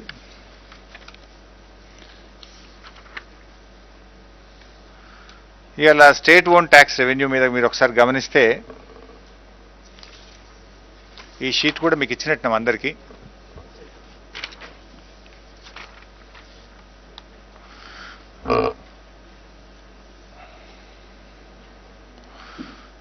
ఎస్ఓటిఆర్ వృద్ధి రేటు మీరు గమనిస్తే, ఇందాక నేను ప్రజెంటేషన్లో కూడా ఇచ్చాను, ఇది చాలా ఇంపార్టెంట్. ఏ రాష్ట్రమైనా ఆర్థిక పరిపుష్టి కలిగినటువంటి రాష్ట్రము అనేది ఆ రాష్ట్రం యొక్క ఎస్ఓటిఆర్ మీద ఆధారపడుతుంది. ఇవాళ మన దేశంలో చాలా రాష్ట్రాలు కేంద్ర ప్రభుత్వం నుంచి వచ్చేటువంటి సపోర్ట్ ద్వారా నడిచే రాష్ట్రాలు ఎక్కువ ఉంటాయి. కేంద్రం నుంచి వచ్చేది ఎక్కువ, రాష్ట్రం యొక్క ఆదాయం తక్కువగా ఉంటుంది. వేరేజ్ మన రాష్ట్రానికి సంబంధించి మాత్రం రాష్ట్ర ప్రభుత్వం యొక్క ఆదాయం ఎక్కువ, కేంద్రం నుంచి వచ్చేటువంటిది తక్కువ. ఇన్ఫ్యాక్ట్ కేంద్రానికి మనం కాంట్రిబ్యూట్ చేసేది ఎక్కువ, కేంద్రం నుంచి రాష్ట్రానికి వచ్చేది చాలా తక్కువ. మీరు ఈ రంగంలో మనం చాలా చక్కటి అభివృద్ధిని మనం నమోదు చేసినాం. మీరు గమనిస్తే 2014-15లో ఇందాక నేను చెప్పినట్టు 35,146 కోట్లుంటే ఈరోజు రాష్ట్రం యొక్క ఆదాయం 66,648 కోట్లకు పెరిగాం. అంటే 98% గ్రోత్ను మనము గత 6 సంవత్సరాల్లో నమోదు చేసినాం. మీరు లాస్ట్ 6 years యావరేజ్ మీరు ఒకసారి గమనిస్తే తెలంగాణ 11.52తోని దేశంలో నంబర్ 1 స్థానంలో నిలిచింది. రాష్ట్రం యొక్క స్వంత ఆదాయ వనరులను పెంచుకోవడంలో గత 6 సంవత్సరాల్లో భారతదేశంలో తెలంగాణ రాష్ట్రం మొదటి స్థానంలో నిలిచింది. మీరు దీని తర్వాత చూస్తే ఒరిస్సా 9.74%, జార్ఖండ్ 8.90%, ఉత్తరప్రదేశ్ 8.60%, ఆంధ్రప్రదేశ్ 8.38%, రాజస్థాన్ 7.79%, వెస్ట్ బెంగాల్ 7.49%, బీహార్ 7.21%, గుజరాత్ చూసినట్టయితే 2.59% వృద్ధి రేటును నమోదు చేయడం జరిగింది. మరి చాలా మంది నాయకులు, ఇలా బీజేపీ నాయకులు మమ్మల్ని రోజు విమర్శిస్తున్నారు, రాష్ట్రం అధోగతి పాలైపోయింది, రాష్ట్రంలో అభివృద్ధి కుంటుపడిపోయింది. మరి ఇప్పుడు ఏ రాష్ట్రంలో అభివృద్ధి జరిగింది, ఏ రాష్ట్రంలో అభివృద్ధి కుంటుపడిపోయిందో మీ సొంత రాష్ట్రం, మోడీ గారి సొంత రాష్ట్రం యొక్క వృద్ధి రేటు 2.59% అయితే మన తెలంగాణ రాష్ట్రం దేశంలోనే మొట్టమొదటి స్థానంలో 11.52% వృద్ధి రేటుతో we stood number 1 in the country. ఇది వాస్తవం. ఈ వాస్తవాలు తెలుసుకొని మాట్లాడితే బాగుంటుంది మీరు. సో ఇక్కడ అద్భుతమైనటువంటి ప్రగతిని మనం సాధించాం. ఈ ఫిగర్స్ ఇవేవి కూడా మేము సొంతగా ఇస్తున్నది కాదు, ఇది కేంద్ర ప్రభుత్వం ఇచ్చినటువంటి లెక్కలు, కేంద్ర ప్రభుత్వం ఇచ్చిన వాటి ఆధారంగానే ఈరోజు మేము ముందు పెట్టడం జరుగుతూ ఉంది. ఇంకొక ఇంపార్టెంట్ది, పదే పదే ఈ రాష్ట్రం గురించి మాట్లాడుతుంటారు, అప్పులు బాగా పెరిగినాయి, రాష్ట్రం అప్పులు బాగా తీసుకున్నది, అప్పుల రాష్ట్రంగా ఈ రాష్ట్రాన్ని మార్చిందని కూడా చెప్తుంటారు. మేము ఇంతసేపు అభివృద్ధి గురించి చెప్పాం, జిఎస్డిపిలో ఏం పెరిగాం, పర్ క్యాపిటల్ ఇన్కంలో ఎట్లా పెరిగినాం, పవర్ కన్జంప్షన్లో ఎట్లా పెరిగినాం, మన స్టేట్ ఓన్ ట్యాక్స్ రెవెన్యూలో ఎలా పెరిగాం, ఇవన్నీ ఇప్పుడు మీ ముందు పెట్టాను నేను. అప్పుల విషయంలో కూడా ఈరోజు వాస్తవాలు మీ ముందు పెట్టాలి. అంటే ప్రతిపక్షాలు మాట్లాడుతున్నాయని ఒక గోబల్స్, ఒక అవాస్తవాలను పదే పదే ఒక అబద్ధాన్ని 100 సార్లు చెప్తే ప్రజల్ని నమ్మించాలనేటువంటి ధోరణిలో గొంతు పెద్దగా చేసుకొని మాట్లాడడమో లేదా పరుష పదజాలాన్ని వాడడంతోనో ప్రజల్ని నమ్మించాలని చూస్తే నమ్మరు. ప్రజలకు కూడా ఇవాళ అన్ని విషయాలు తెలుసు. ఇవాళ ఇంటర్నెట్ ఫెసిలిటీ వచ్చిన తర్వాత, ఆన్లైన్ కనెక్టివిటీ వచ్చిన తర్వాత ప్రజల చేతుల్లో మొత్తం సమాచారం ఉంది. Everything is open. పబ్లిక్ డొమైన్లో ఒకసారి వచ్చిన తర్వాత వాస్తవాలు ప్రజలు గమనించగలుగుతారు. సో అప్పులలో కూడా ఈరోజు రాష్ట్రం అప్పుల ఊబిలో కూరుకుపోయిందని చెప్పేటువంటి ప్రయత్నం చేస్తున్నారు. ఇన్ఫ్యాక్ట్ రాష్ట్రాలకు అధికారమే లేదు, మీరు ఎంత అంటే అంత అప్పు తీసుకునే అధికారం లేదు. కేంద్ర ప్రభుత్వము రాష్ట్రాలకు 25% పరిమితిని విధించడం జరిగింది. దీన్ని వాస్తవానికి బ్రాడ్ పాలసీ, ఇది కేంద్ర ప్రభుత్వ చేతిలో ఉంటుంది. రాష్ట్రాలు ఎంత అప్పులు తీసుకోవాలి, రాష్ట్రాల యొక్క పరిమితులు ఏంటి, ఈ నిర్ణయించేటువంటి అధికారం ఇలా కేంద్ర ప్రభుత్వ చేతిలో ఉంటుంది. ముఖ్యంగా రాష్ట్రాలకు ఈరోజు కేంద్రం 25% ఎఫ్ఆర్బిఎం లిమిట్స్ను మీరు దాటొద్దని చెప్పి వాళ్ళు రాష్ట్రాలకు చెప్పినారు. కానీ తెలంగాణ రాష్ట్రం మీరు ఒకసారి గమనిస్తే we are well within our limits. 22.83%తో మనము 25%కి లోబడే ఉన్నాం. మన జిఎస్డిపిలో మన రాష్ట్రం తీసుకునేటువంటి అప్పులు 25% కంటే మించి ఉండకూడదు అనేటువంటిది కేంద్ర ప్రభుత్వం రాష్ట్రాలకు విధించినటువంటి పరిమితి. ఇలా ఆ పరిమితిలోనే ఉన్నాం మనం. ఈరోజు మన రాష్ట్రం తీసుకున్నటువంటిది మీరు గమనిస్తే 22.83%తో ఉన్నాం. నిజానికి ఇక్కడ మీరు గమనిస్తే చాలా రాష్ట్రాలు దాన్ని దాటిపోయినాయి. ఇవాళ దేశంలో అనేక రాష్ట్రాలు మీరు గమనించినట్టయితే చాలా ధనిక రాష్ట్రంగా చెప్పుకునేటువంటి పంజాబ్ 38.67%తో ఉంది. ఇక్కడ మీరు గమనిస్తే మీకు ఆ షీట్ కూడా అందించడం జరుగుతూ ఉంది. పంజాబ్ 38.67, వెస్ట్ బెంగాల్ 34.67, రాజస్థాన్ 34.54, ఉత్తరప్రదేశ్ 33.8, ఆంధ్రప్రదేశ్ 32.67, బీహార్ 30.79, కేరళ 30.30, మధ్యప్రదేశ్ బీజేపీ పాలిత రాష్ట్రం 29.35, గోవా ఇది మరో బీజేపీ పాలిత రాష్ట్రం 28.07, జార్ఖండ్ 27.93, ఛత్తీస్గఢ్ 27.06, ఇలా వెళ్తే తెలంగాణ 22.83%తో ఈరోజు మనము పరిమితులకు లోబడి మాత్రమే ఉంది. ఈ విషయాన్ని కూడా ఇవాళ మీరు ప్రతిపక్షాలు కొంత గమనించుకొని మాట్లాడితే మంచిదని కూడా నేను వారికి చెప్తా ఉన్నాను. అంటే మన రాష్ట్రం అప్పులు చేసినా కూడా పరిమితులకు లోబడే చేసినాం. చేసిన అప్పులను సద్వినియోగం చేసినాం కనుక, ప్రాపర్గా దాన్ని ఖర్చు పెట్టినాం కనుక, ఉత్పాదక రంగాల మీద పెట్టినాం కనుక దాని యొక్క ఫలితాలే ఈరోజు జిఎస్డిపి పెరుగుదల, పర్ క్యాపిటా ఇన్కమ్ పెరుగుదల, ఈరోజు రాష్ట్రం యొక్క ఓన్ ట్యాక్స్ రెవెన్యూ పెరుగుదలకు ప్రభుత్వం ఆ తీసుకున్న అప్పులను కానీ, రాష్ట్ర ప్రభుత్వం పెట్టిన పెట్టుబడులు కానీ, రాష్ట్ర ప్రభుత్వ విధానాలకు అద్భుతంగా ఉండడం వల్లనే ఈ యొక్క పురోగతి రాష్ట్రం సాధించింది.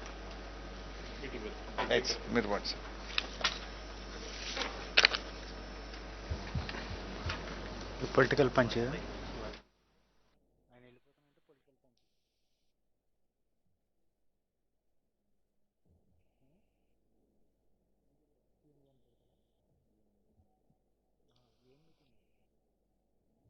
Thank you, Bhaisha. Presentation అయిపోయింది. Now I would like to have a small press meet.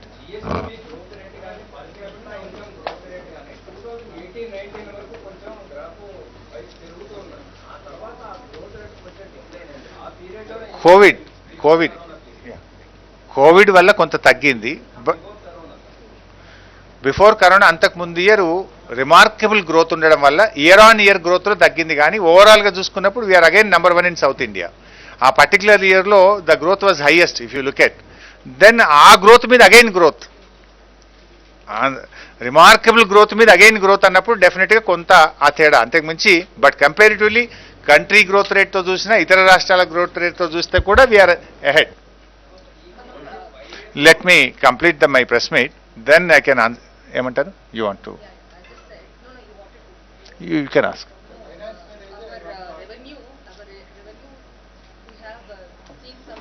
GR Reddy గారిని రమ్మను బాబు, జిఆర్ రెడ్డి నుండి The shortfall we have seen, yeah. But we are spending more, and outside the budget also have been spending. So yeah, that is also well within the limits.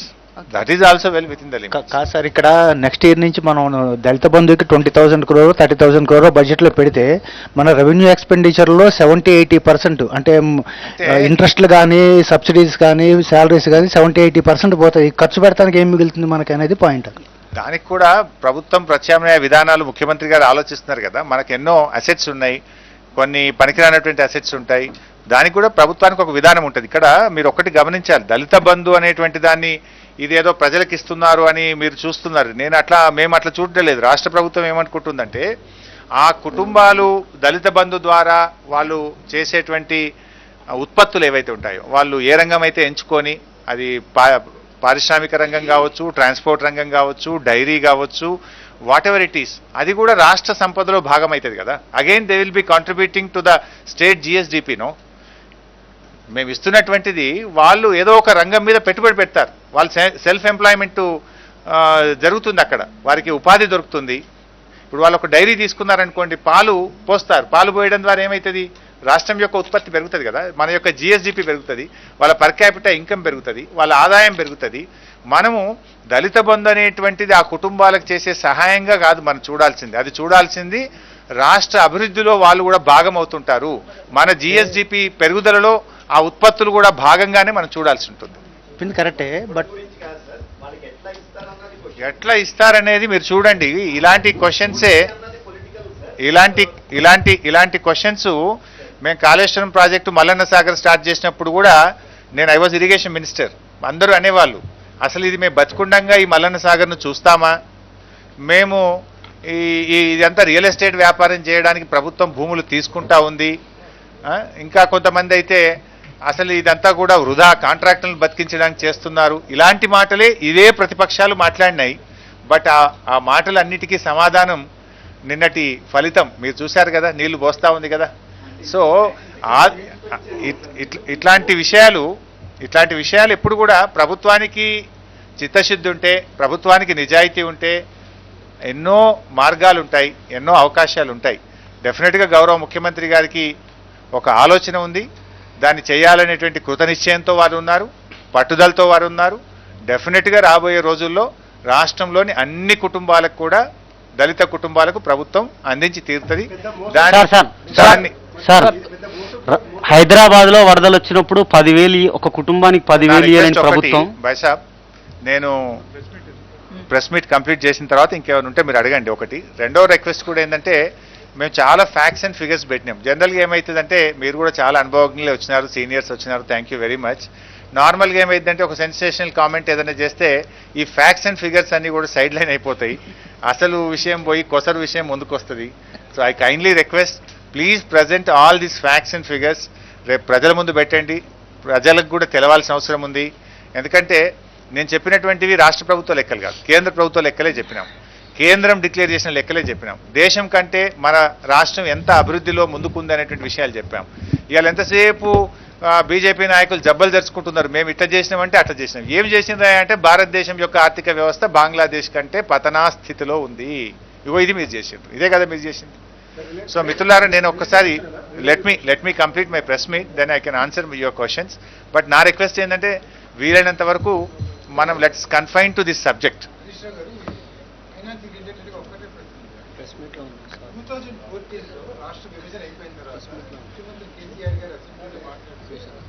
Telangana ధనిక రాష్ట్రం, ఎన్నే ఉన్నాయి దేశంలో ధనిక రాష్ట్రాలు, ఇవాళ పొజిషన్ ఏమిటి? ధనిక రాష్ట్రమా? 100% ధనిక రాష్ట్రం. ఎప్పుడైనా తెలంగాణ ధనిక రాష్ట్రమేనే, దాంట్లో మేమే వెనకపోతలేం అన్న. ఇప్పుడు మీరు చూసింది కదా ఎస్ఓటి, అది డెఫినెట్గా వీ హ్యావ్ ఎ విజన్. గవర్నమెంట్కు ఒక రోల్ ఉంటుంది, ఒక ఆలోచన ఉంటుంది. మీరు చూడండి, ఎస్ఓటీఆర్లో we are number 1 in the country. State own tax రెవెన్యూలో లాస్ట్ 6 yearsలో we have achieved remarkable growth. ఇందాక నేను చెప్పిన 11.52% తోని స్టేట్ ఓన్ ట్యాక్స్ రెవెన్యూలో we stood number 1, whereas Gujarat is the 18th place with a 2.59%. So ఎట్లా కాదంటని చెప్పండి, ఇది ఈ ఫిగర్స్ నేను చెప్పింది కాదు కదా. రాష్ట్రంలోని భూములు అమ్మాల్సిన పరిస్థితి ఎందుకు ఏర్పడిందని చెప్పి ప్రతిపక్ష పార్టీలు అంటున్నాయి. తప్పకుండా ప్రభుత్వము, గత ప్రభుత్వాలు చేసిన పనిని ఇప్పుడు కూడా తెలంగాణ రాష్ట్ర ప్రభుత్వం చేస్తుందని. నిరర్ధకరమైనటువంటి ఆస్తులను పెట్టుకొని కూర్చునే దానికంటే మన ఉత్పత్తులు పెంచుకోవడానికి, పేద వర్గాలకు సహాయం చేయడానికి, ఉపాధి కల్పన పెరగడానికి, రాష్ట్రం యొక్క సంపద పెరగడానికి, సంపదను పెరగాలి, సంపదను పేదలకు పంచాలి అన్నది ప్రభుత్వం యొక్క విధానం. సార్ మిత్రులారా, సార్ ఈ టాక్సెస్ షేరింగ్ లో సౌత్ స్టేట్స్ కి అన్యాయం జరుగుతుంది అనేది ఒక వాదన ఉంది కదా సార్.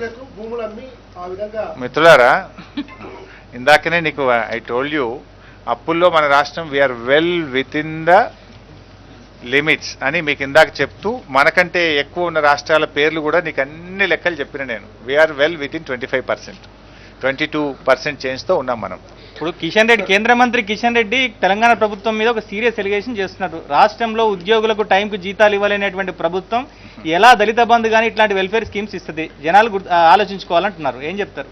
నవీన్ గారు, కిషన్ రెడ్డి గారు ఆశీర్వాద యాత్ర పెట్టుకొని వచ్చినారు, సంతోషం. వారు కేంద్ర మంత్రి అయినరు, మన రాష్ట్రం నుంచి చాలా సంతోషం, వారికి అభినందనలు. కానీ రాష్ట్రానికి రావాల్సినవి వారు తీసుకొచ్చి మాట్లాడితే బాగుంటుంది. రాష్ట్ర విభజన చట్టంలో మనకు ట్రైబల్ యూనివర్సిటీ ఇస్తామన్నారు, దాని గురించి మాట్లాడమనండి. బయ్యారం ఉక్కు ఫ్యాక్టరీ గురించి మాట్లాడమనండి. ఐటీఐఆర్ని ఎందుకు రద్దు చేసినారో దాన్ని పునరుద్ధరించే దాని మీద మాట్లాడమని చెప్పండి. అయ్యా కిషన్ రెడ్డి గారు, మేము వృద్ధి చేసినాం అంటున్నారు. ఏ రంగంలో వృద్ధి చేసినారు? మీరు పలానా రంగంలో వృద్ధి చేసినామని చెప్తే మేము సంతోషపడతాం. వృద్ధి చేసినారు, బీజేపీ ప్రభుత్వం వృద్ధి చేయలేదని అనను, కానీ వారు పెట్రోల్ ధరలను పెంచడంలో మాత్రం గణనీయమైనటువంటి వృద్ధిని సాధించారు.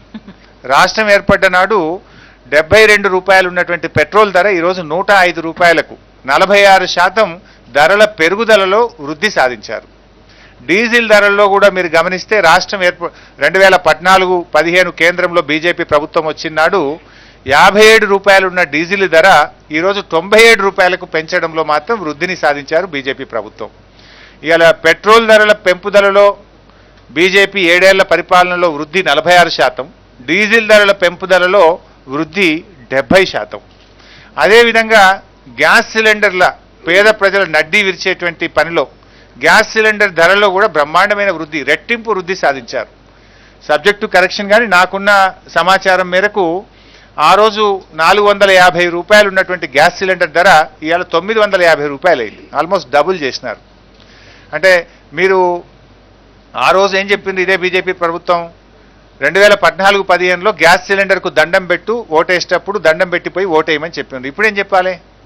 450 రూపాయలు ఉన్న గ్యాస్ సిలిండర్ ధర ఇలా 950 రూపాయలకు పెంచింది. ఇక్కడ మాత్రం వృద్ధి సాధించింది కదా కిషన్ రెడ్డి గారు. ఇది ఎందుకు చెప్తలేరు మీ ఆశీర్వాద యాత్రలో?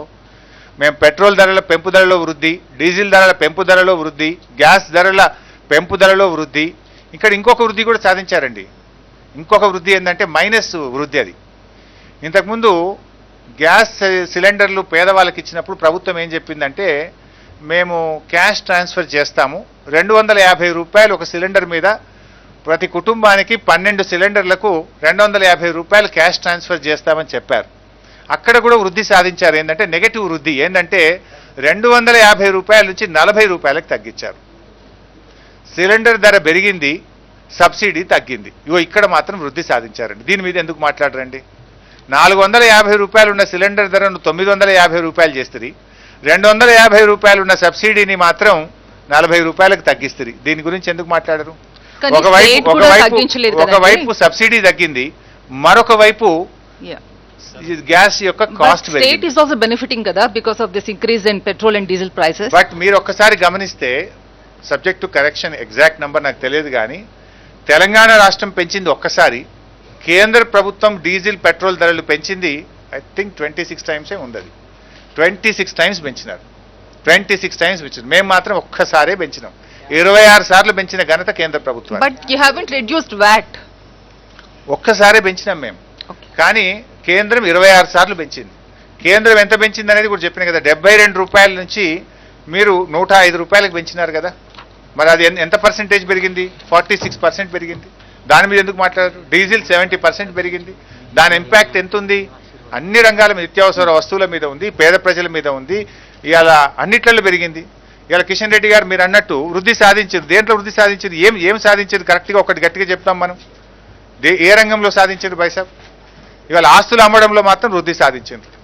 బీజేపీ ప్రభుత్వం ఏది అమ్మలేదు ఈరోజు మీరు చెప్పండి. రోడ్లు అమ్మినరు, విమానాశ్రయాలు అమ్ముతున్నారు, రైల్వే స్టేషన్లను అమ్ముతున్నారు, నవరత్నాలను అమ్ముతున్నారు, ఎల్ఐసిని అమ్ముతున్నారు, బిఎస్ఎన్ఎల్ని అమ్ముతున్నారు. మీరు అన్ని అమ్మకానికి పెట్టింది కదా. ఇవాళ ఏం సాధించిండ్రు? ఇప్పుడు ఇందాక మీరు చూసిండ్రు, జిఎస్డిపిలో మైనస్, ప్రైమరీ సెక్టార్లో మైనస్, పర్ క్యాపిటల్ ఇన్కంలో తగ్గుదల, ఈరోజు అన్ని రంగాల్లోనేమో తగ్గుదల, ధరలు మాత్రం పెరుగుదల. భారతదేశం కంటే బంగ్లాదేశ్ యొక్క ఆర్థిక పరిస్థితి బలహీనపడము ఈ దేశం ముందుకు పోయినట్ట, ఈ దేశం వెనక్కు పోయినట్ట? దీనికి సమాధానం చెప్పాలి కదా. ఇలా ఏ రంగంలో వచ్చినారు మీరు? ధరలేమో డీజిల్, పెట్రోలు, గ్యాసుల ధరలేమో పెరుగుతున్నాయి, దేశం యొక్క జీడిపి తగ్గుతుంది, దేశం యొక్క పర్ క్యాపిటల్ ఇన్కమ్ తగ్గుతోంది, దేశం యొక్క ప్రైమరీ సెక్టార్లో గ్రోత్ తగ్గుతుంది. ఇవాళ రాష్ట్రంతో కంపేర్ చేస్తే, తెలంగాణ రాష్ట్రంతో చూస్తే అన్ని రంగాల్లో తక్కువనే ఉంది కదా. మీరు అట్లనే అదేవిధంగా సెస్ రూపంలో ఇవాళ మా అడ్వైజర్ గారు ఇస్తా ఉన్నారు. ఎంత పర్సెంట్ సార్ ఇది increase in cess? 16 rupees. Cess రూపంలో ఈరోజు పెట్రోల్ డీజిల్ మీద 16 రూపాయలు భారం వేసినారు ప్రజల మీద. బీజేపీ అధికారంలోకి వచ్చిన 7 సంవత్సరాల్లో సెస్ రూపంలో వేసినటువంటి భారం 16 రూపాయలు, 1 లీటర్ పెట్రోల్, 1 లీటర్ డీజిల్ మీద వేసినటువంటి భారం. అదేవిధంగా ఇదేంటి సార్, డిజిన్వెస్ట్మెంట్ శాఖ, అది వెంటనే పెట్టినాం, మనకు కూడా ప్రైజ్ ఇస్తామన్నారు కదా. మా అడ్వైజర్ గారు చెప్తున్నారు ఏంటంటే, దేశంలో ఒక బీసీ మంత్రిత్వ శాఖ పెట్టమంటే పెట్టలేదు, కానీ ఒక డిజిన్వెస్ట్మెంట్ శాఖ మాత్రం పెట్టినారు. అంటే ఉన్న ప్రభుత్వ రంగ సంస్థలను అమ్మకానికి పెట్టేటువంటి శాఖ మాత్రం పెట్టినారు. దాంట్లో రాష్ట్రాలకు కూడా ఆఫర్ ఇచ్చిండ్రు, మీరు కూడా తొందరగా అమ్మండి, మీకు కూడా prize, first come first prize ఇచ్చారు. ఒక 6,000 కోట్ల రూపాయల బడ్జెట్ ఉంది కేంద్రంలో. ఏ రాష్ట్రాలైతే వారి వారి రాష్ట్రాల్లో ప్రభుత్వ రంగ సంస్థలను మీరు అమ్మకానికి పెడతారో ఆ రాష్ట్రాలకు ప్రైజ్ ఇస్తామని చెప్పింది కేంద్ర ప్రభుత్వం. First come first A ceiling of 1,000 crores per state. 6,000 crores 1,000 is the upper ceiling for a state. So మీరు అమ్మితే మీకు 1,000 కోట్ల ప్రైజ్ ఉంది. సో అయితే మిత్రులారా, మరి ఈరోజు మేము మీతో కోరేది ఒక్కటే, మన రాష్ట్రంలో ఈ మధ్యకాలంలో ప్రతిపక్షాలు ఏంటంటే ఒకరికి మించి ఒకరు విమర్శలు చేసే ప్రయత్నం చేస్తున్నారు. ఒకటేమో విత్ ఇన్ ద పార్టీ, ఇంకోటేమో ఎమాంగ్ ద పార్టీస్. ఒకటేమో బీజేపీలో కిషన్ రెడ్డి గారు బండి సంజయ్ గారి మీద పై చేయి సాధించాలనో, బండి సంజయ్ గారు కిషన్ రెడ్డి గారి మీద పై చేయి సాధించాలనో విమర్శలు చేసే ప్రయత్నం, లేదా రాష్ట్రంలో మేమే ప్రత్యామ్నాయం అంటే మేమే ప్రత్యామ్నాయమని కాంగ్రెస్ బీజేపీలు కూడా ఈరోజు విమర్శలు చేస్తూ వస్తున్నారు. అసలు వాళ్ళు దేనికి ప్రత్యామ్నాయం? ద్వితీయ స్థానం కోసం ఎవరు ప్రత్యామ్నాయమో మీరు కొట్టాడుకోవాలి. ఈ రాష్ట్రంలో ప్రథమ స్థానంలోకి ఎప్పుడు రాలేరు. కేసీఆర్ గారు ఉన్నంత కాలం, టీఆర్ఎస్ పార్టీ ఉన్నంత కాలం డెఫినెట్గా టీఆర్ఎస్ పార్టీయే ప్రథమ స్థానంలో ఉంటుంది, ప్రభుత్వంలో ఉంటుంది. మీరు ప్రత్యామ్నాయం అని మీరు మాట్లాడే మాటలు ఏంటంటే మేము రెండవ స్థానంలోకి వెళ్ళాలి, మేము రెండవ స్థానంలోకి వెళ్ళాలని రెండవ స్థానం కోసం కాంగ్రెస్ బీజేపీలు పోటీ పడుతున్నట్టు. కానీ మొదటి స్థానం కోసం మాత్రం దరిదాపుల్లో కూడా మీరు ఎవరు లేరు, రారు కూడా. ఇవాళ మేము మీతో కూడా కోరేది అంటే బేసికల్లీ వాళ్ళకి ఒక ఇష్యూ ఏంటంటే ప్రతిపక్షాలు గత 6-7 సంవత్సరాలుగా మీరు గమనిస్తే వాళ్ళు సమస్యలు లేవు వాళ్ళకి. అసలు ప్రజా సమస్యలు లేకపోవడమే వారికి ప్రధానమైన సమస్యగా కనబడతా ఉంది నాకు. ఎందుకంటే మేము చాలా రోజుల నుంచి ఎమ్మెల్యేలుగా ఉన్నాం, ప్రతిపక్షంలో పనిచేసినాం, అసెంబ్లీలో మేము కూడా ఉన్నాం. 2014-15 నుంచి మేము చూస్తే ఎప్పుడు అసెంబ్లీకి పోయినా ఫస్ట్ మొదటి రోజు ఎమ్మెల్యేలు ఏం చేసేవాళ్ళు? ఖాళీ బిందెల ప్రదర్శన, క్యాండిల్లు కందిళ్ళ ప్రదర్శన ఉన్నాయా ఈ రాష్ట్రంలో? ఇప్పుడు గత 7 సంవత్సరాలుగా అసెంబ్లీకి వస్తున్నారు అందరూ. వరి కంకులు, ఎండిపోయిన వరి కంకులు పట్టుకొని, వరి చేళ్లను పట్టుకొని, మక్క కంకులను పట్టుకొని అసెంబ్లీకి ఎమ్మెల్యేలు వచ్చేవారు. ఖాళీ కుండల ప్రదర్శన, కందిళ్ళ ప్రదర్శన, ఎండిపోయిన వరి చేళ్లు, మక్క చేళ్లతోని ఎమ్మెల్యేలు ప్రదర్శన చేసేవాళ్ళు. ఇవాళ అవకాశం ఉందా? మేమే నడిచినాం. గన్ పార్క్ నుంచి, అంబేద్కర్ నుంచి, ఇందిరా పార్క్ నుంచి ఎమ్మెల్యేల ఖాళీ కుండల యాత్రలు ఈరోజు ఈ రాష్ట్రంలో ఉన్నాయా? ఇవాళ దీనికి కారణం ఏంది? గౌరవ ముఖ్యమంత్రి గారు కేసీఆర్ గారు ఇలా అద్భుతమైనటువంటి ప్రగతిని సాధించి అసలు వీళ్ళకి సమస్యలు లేకుండా పోయినాయి, ఎజెండా లేకుండా పోయింది ప్రతిపక్షాలకు. అందుకే పాపం కాంగ్రెస్ బీజేపీలు ఇలా బేస్లెస్ అయిపోయి బేస్లెస్ ఆరోపణలతోని కాలం వెలిబుచ్చే కార్యక్రమం చేస్తూ ఉన్నారు. ఇవాళ ముఖ్యమంత్రి గారు అనేక సమస్యలకు ఒక శాశ్వత పరిష్కారం ఇచ్చిండ్రు. గత ప్రభుత్వాలేమో మేము ధర్నాలు చేస్తే ఏం చేసేవాళ్ళంటే ఓకే ఈసారి డ్రౌట్ కింద త్రాగునీటి సమస్య పరిష్కారానికి 500 కోట్లు ఇస్తున్నాం, 300 కోట్లు ఇస్తున్నాం అని చెప్పేవాళ్ళు. That was the only temporary. We have given a permanent solution. మీరు అట్లా గమనిస్తే ఇలా మంచినీటి సమస్యకు మిషన్ భగీరథతో శాశ్వత పరిష్కారం, సాగునీటి సమస్యకు భారీ ప్రాజెక్టులతో ఒక పరిష్కారం, ఇవాళ రైతులకు, రాష్ట్రంలోని అన్ని వర్గాలకు, ప్రతి కన్జ్యూమర్కు 24 గంటల నాణ్యమైన విద్యుత్ సరఫరా. గత ప్రభుత్వాల హయాంలో పారిశ్రామికవేత్తలు ఇందిరా పార్క్ కాడ ధర్నాలు చేసింది కదా, నేనే పోయి మాట్లాడిన అప్పుడు అపోజిషన్లో ఉండి. ఇందిరా పార్క్ దగ్గర పారిశ్రామికవేత్తలు ధర్నాలు చేస్తే మేము పోయి మాట్లాడేవాళ్ళం. మాకు వారానికి 3 రోజులు పవర్ ఆఫ్ ఉంది, మేము ఉండాలన్నా ఏం చేయాలి, మేము బ్యాంకులు అప్పులు ఎట్లా కట్టాలని పారిశ్రామికవేత్తలను ధర్నాలు చేయించిన చరిత్ర మీదైతే రైతులకు సైతం 24 గంటల నాణ్యమైన కరెంట్ ఇచ్చినటువంటి ఘనత కేసీఆర్ గారిది. అదేవిధంగా ఇవాళ వైద్యంలో కూడా మంచి పురోగతిని సాధించినాం. కేసీఆర్ కిట్ కానీ, కంటి వెలుగులు లాంటి మంచి కార్యక్రమాలు తీసుకున్నాం. ఇంకా ఈ సంవత్సరం వైద్య రంగం మీద ముఖ్యమంత్రి గారు ప్రత్యేకమైన దృష్టి పెట్టి వరంగల్లో అద్భుతమైనటువంటి ఆసుపత్రి కానీ, హైదరాబాద్ నలుగుమూలల 4 ఆసుపత్రులు తెచ్చే కార్యక్రమం కానీ, అంటే వైద్య రంగం మీద కూడా ఇవాళ ప్రభుత్వం చాలా ఫోకస్ చేసింది. కొత్త జిల్లాల ఏర్పాటు, మండలాలు, ఇటు డివిజన్లు, అంటే మొత్తంగా పాలనా వికేంద్రీకరణ జరగడం ద్వారా కూడా అభివృద్ధి అనేటువంటిది బాగా వేగం పెరిగింది. పరిపాలన ప్రజలకు దగ్గరగా కూడా వచ్చింది. ధరణితో కూడా ఇలా అనేక 95%, 95% వ్యవసాయ భూ సమస్యలకు ఒక పరిష్కారం దొరికింది. వేగవంతంగా ఇవాళ పాస్బుక్లు కానీ రిజిస్ట్రేషన్ ప్రక్రియ జరుగుతూ ఉంది. రైతులకు, ముఖ్యంగా గ్రామీణ ప్రాంత ప్రజలకు దీనివల్ల ఎంతో మేలు జరిగింది. ఇవాళ పల్లె ప్రగతి, పట్టణ ప్రగతి ఒక అద్భుతమైన విజయాన్ని సాధించినాం. ఐ కెన్ ప్రౌడ్లీ సే భారతదేశంలో ప్రతి రాష్ట్రంలో, భారతదేశంలో ఏ రాష్ట్రంలోనైనా గ్రామంలో తెలంగాణ రాష్ట్రంలో జరిగిన అభివృద్ధి జరిగిందా? ఏ రాష్ట్రం ఐఎమ్ ఛాలెంజింగ్ ద అపోజిషన్స్. ఇవాళ మన దేశంలో ఒకసారి గమనిస్తే కాంగ్రెస్ మరియు బీజేపీ పాలిత రాష్ట్రాలు ఆల్మోస్ట్ బీజేపీ మరియు బీజేపీ మిత్రపక్షాలు 18 బాబు 18 రాష్ట్రాల్లో బీజేపీ మిత్రపక్షాలు పరిపాలిస్తున్నాయి. ఒక 5 రాష్ట్రాల్లో కాంగ్రెస్ మరియు కాంగ్రెస్ మిత్రపక్షాలు పరిపాలిస్తున్నాయి. మన రాష్ట్రంలో రోజు కాంగ్రెస్ బీజేపీ నాయకులు మాట్లాడుతున్నారు. నేను వారిని అడుగుతా ఉన్నా, మీ బీజేపీ పాలిత రాష్ట్రంలో కానీ మీ ఏ కాంగ్రెస్ పాలిత రాష్ట్రంలోనైనా సరే రైతులకు 24 గంటల ఉచిత కరెంట్ ఇస్తుందా? మేము పల్లె ప్రగతిలో చేసినట్టు గ్రామానికి ట్రాక్టరు, ట్యాంకరు, ట్రాలీ, పల్లె ప్రకృతి వనము, వైకుంఠధామము, డంప్ యార్డు ఇవన్నీ కూడా నిర్మించినాం. రాష్ట్రంలో 12,700 గ్రామాలుంటే ప్రతి గ్రామంలో ఉంది. మీరు ఏ గ్రామానికన్నా వెళ్ళండి.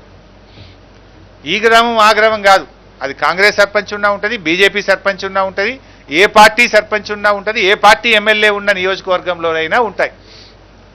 రాష్ట్రంలోని ప్రతి గ్రామంలో అంటే క్వాలిటీ ఆఫ్ లైఫ్ పెరగాలని ముఖ్యమంత్రి గారు ఒక వైకుంఠధామం, ఒక డంప్ యార్డు, ఒక ట్రాక్టరు, ఒక ట్యాంకరు, ఒక ట్రాలీ, ఒక నర్సరీ, ఒక పల్లె ప్రకృతి వనం ప్రతి గ్రామంలో ఏర్పాటు చేసినాం. ఇది గతంలో ఎవరన్నా చేసిందా? నిజంగా గాంధీ గారు కలలు కన్న గ్రామ స్వరాజ్యం ఈరోజు పల్లెల్లో కనబడుతుంది. 24/7 పవరు, ప్రతి ఇంటికి మంచినీటి సౌకర్యం, శుద్ధి చేసినటువంటి త్రాగునీరు ఇస్తున్నాం, క్వాలిటీ పవర్ ఇస్తున్నాం, అండ్ కనీస సౌకర్యాలు, మౌలిక సౌకర్యాలు ప్రతి గ్రామంలో ఏర్పాటు చేసినాం. ఇది ఏ కాంగ్రెస్ పాలిత రాష్ట్రంలోనైనా చూపిస్తారా? వెళ్దాం. ఏ బీజేపీ పాలిత రాష్ట్రంలోకైనా వెళ్దాం. ఊరూరికి ట్రాక్టర్, ట్యాంకర్, ట్రాలీ, నర్సరీ, వైకుంఠధామం, డంప్ యార్డ్ ఉన్నాయా నాకు చెప్పండి. ఉంటే ఏ రాష్ట్రమో చెప్పండి, వస్తాం, మేము కూడా రెడీగా ఉన్నాం. విమర్శలు చేయడం కాదు. ఇవాళ ప్రభుత్వం ఒక ప్రణాళికబద్ధంగా పనిచేయడం వల్ల ఇంత అద్భుతమైనటువంటి ఫలితాలు మనం సాధిస్తూ ఉన్నాం. అందువల్లనే ఇవాళ ప్రతిపక్షాలకు అసలు సమస్య ఏంటంటే వాళ్ళకు నిజమైన ప్రజా సమస్యలు దొరుకుతలేవు. గతంలో పోరాటాలు ఏముంటుండే? పోరాటాలు నీళ్ల మీద, కరెంటు మీద, ట్రాన్స్ఫార్మర్లు కాలిపోతున్నాయని, లేదా ఎరువులు దొరుకుతలేవని, సకాలంలో విత్తనాలు దొరుకుతలేవని, పండిన పంట కొంటలేరని, మంచినీళ్లు వస్తలేవని. ఇవాళ సమస్యలే లేవు, ఉన్నాయి. వాటిని పరిష్కరిస్తాం. మెయిన్ ఇష్యూస్ మేము పరిష్కారం చేసినాం. ఇంకా కొన్ని ఉన్నాయి, దాన్ని ప్రణాళికబద్ధంగా దెన్ గవర్నమెంట్ ఒకటి తర్వాత ఒకటి ముఖ్యమంత్రి గారు దృష్టి పెట్టి ఇవాళ మేము ముందుకు పోతా ఉన్నాం. ఆసరా పెన్షన్లు, కళ్యాణ లక్ష్మి, కేసీఆర్ కిట్టు, 6 కిలోల బియ్యం, ఇలా అనేక కార్యక్రమాలు మేము చేస్తూ ఉన్నాం. కానీ ఒక్క బాధ కలిగించే అంశం ఏంటంటే, ఈవెన్ ఐఎమ్ అపీలింగ్, ఈ రాష్ట్ర పౌరులుగా మనం రాష్ట్రం గురించి గొప్పగా చెప్పుకోవాలి. రాష్ట్రం అద్భుతమైనటువంటి ప్రగతిని సాధించుకున్నాం. సరే, మేము మా ప్రభుత్వం చేసిన మంచి పనులు మీరు చెప్పబుద్ధి కాకపోతే చెప్పకండి, ఏం పర్వాలేదు. కానీ రాష్ట్రం పరువు తీయద్దు, రాష్ట్రం యొక్క గౌరవాన్ని తగ్గించద్దు.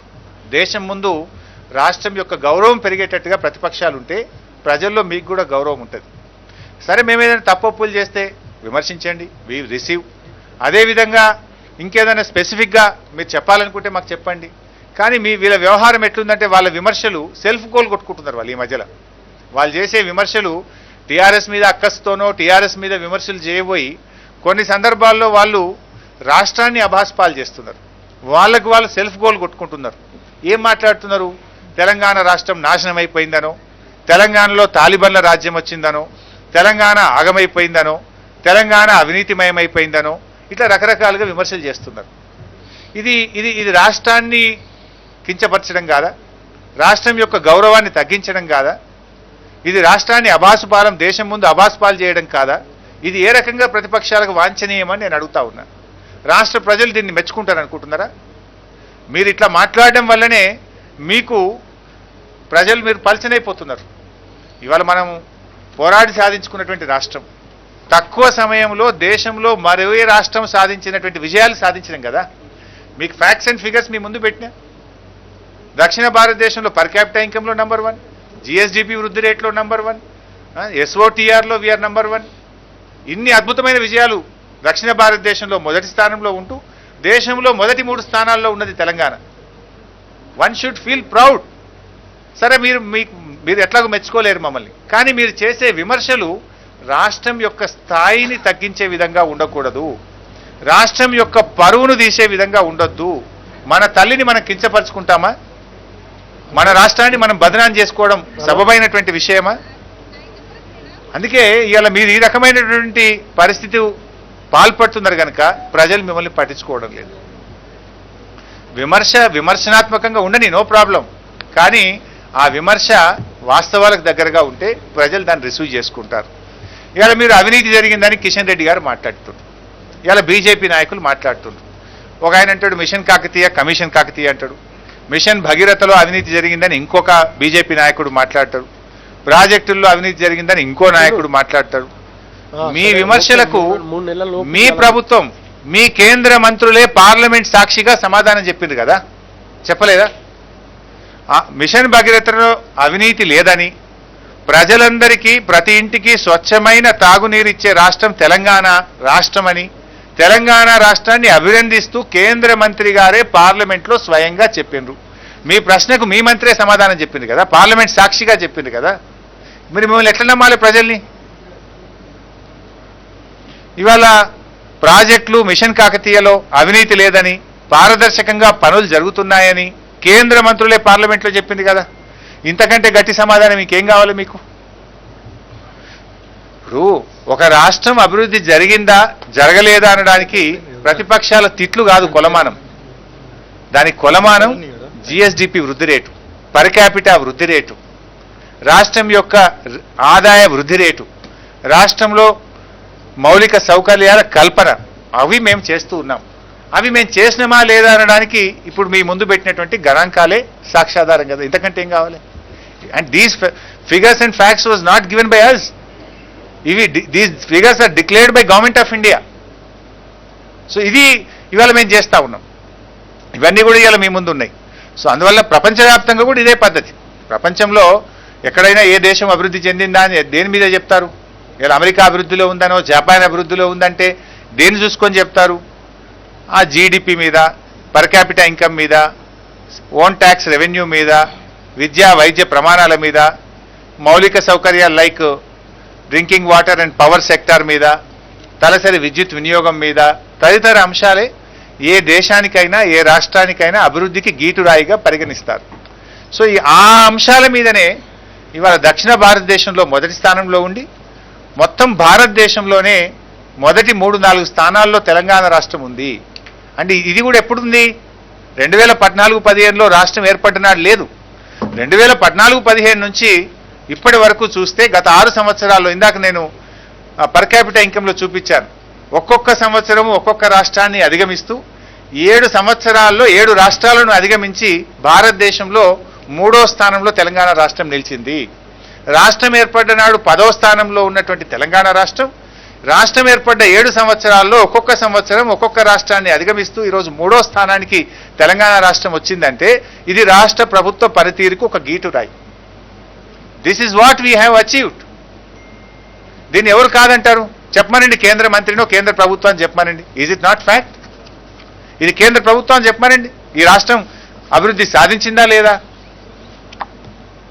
సో ఇట్లా మేము వివిధ రంగాల్లో తీసుకొని రావడం జరిగింది.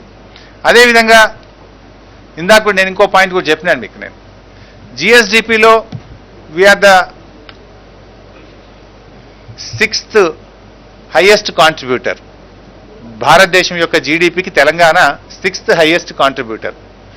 వేరాజ్ మనం గమనిస్తే జియోగ్రఫికల్గా 11వ స్థానంలో, పాపులేషన్లో 12వ స్థానంలో ఉన్నాం. అంటే మనకంటే పెద్ద రాష్ట్రాలు ఉన్నాయి చాలా. ఆ పెద్ద రాష్ట్రాల కంటే కూడా అధిక ఆదాయాన్ని ఈ దేశ సంపదకు సమకూరుస్తున్న రాష్ట్రం తెలంగాణ రాష్ట్రం. ముఖ్యమంత్రి గారు అప్పుడప్పుడు ఎప్పుడు చెప్పేవారు, ఈ దేశాన్ని సాకుతున్న 4-5 రాష్ట్రాల్లో తెలంగాణ ఒకటి. ఇక్కడ మనం గమనించాల్సింది ఏంటంటే తెలంగాణకు కేంద్రం ఇచ్చేది తక్కువ, కేంద్రానికి ఈ దేశానికి తెలంగాణ కాంట్రిబ్యూట్ చేస్తున్నది ఎక్కువ. అందుకే గౌరవ ముఖ్యమంత్రి గారు అనేక సార్లు చెప్పింది అసెంబ్లీలో, ఇవాళ కేంద్రం ఏదో ఇచ్చిందని కొంతమంది నాయకులు మాట్లాడుతున్నారు. కేంద్రం ఇచ్చేది తక్కువ, ఇవాళ కేంద్రానికి మనం ఇచ్చేది ఎక్కువ. ఈ దేశాన్ని సాకుతున్న రాష్ట్రాల్లో one of the important state is Telangana. Figures ఉన్నాయి సార్ మన దగ్గర, నేను ఐ కెన్ రిలీజ్, మొత్తం డీటెయిల్స్ ఉన్నాయి. ఏ రాష్ట్రం ఎంతెంత ఇచ్చింది కూడా నేను తప్పకుండా ఇస్తాను.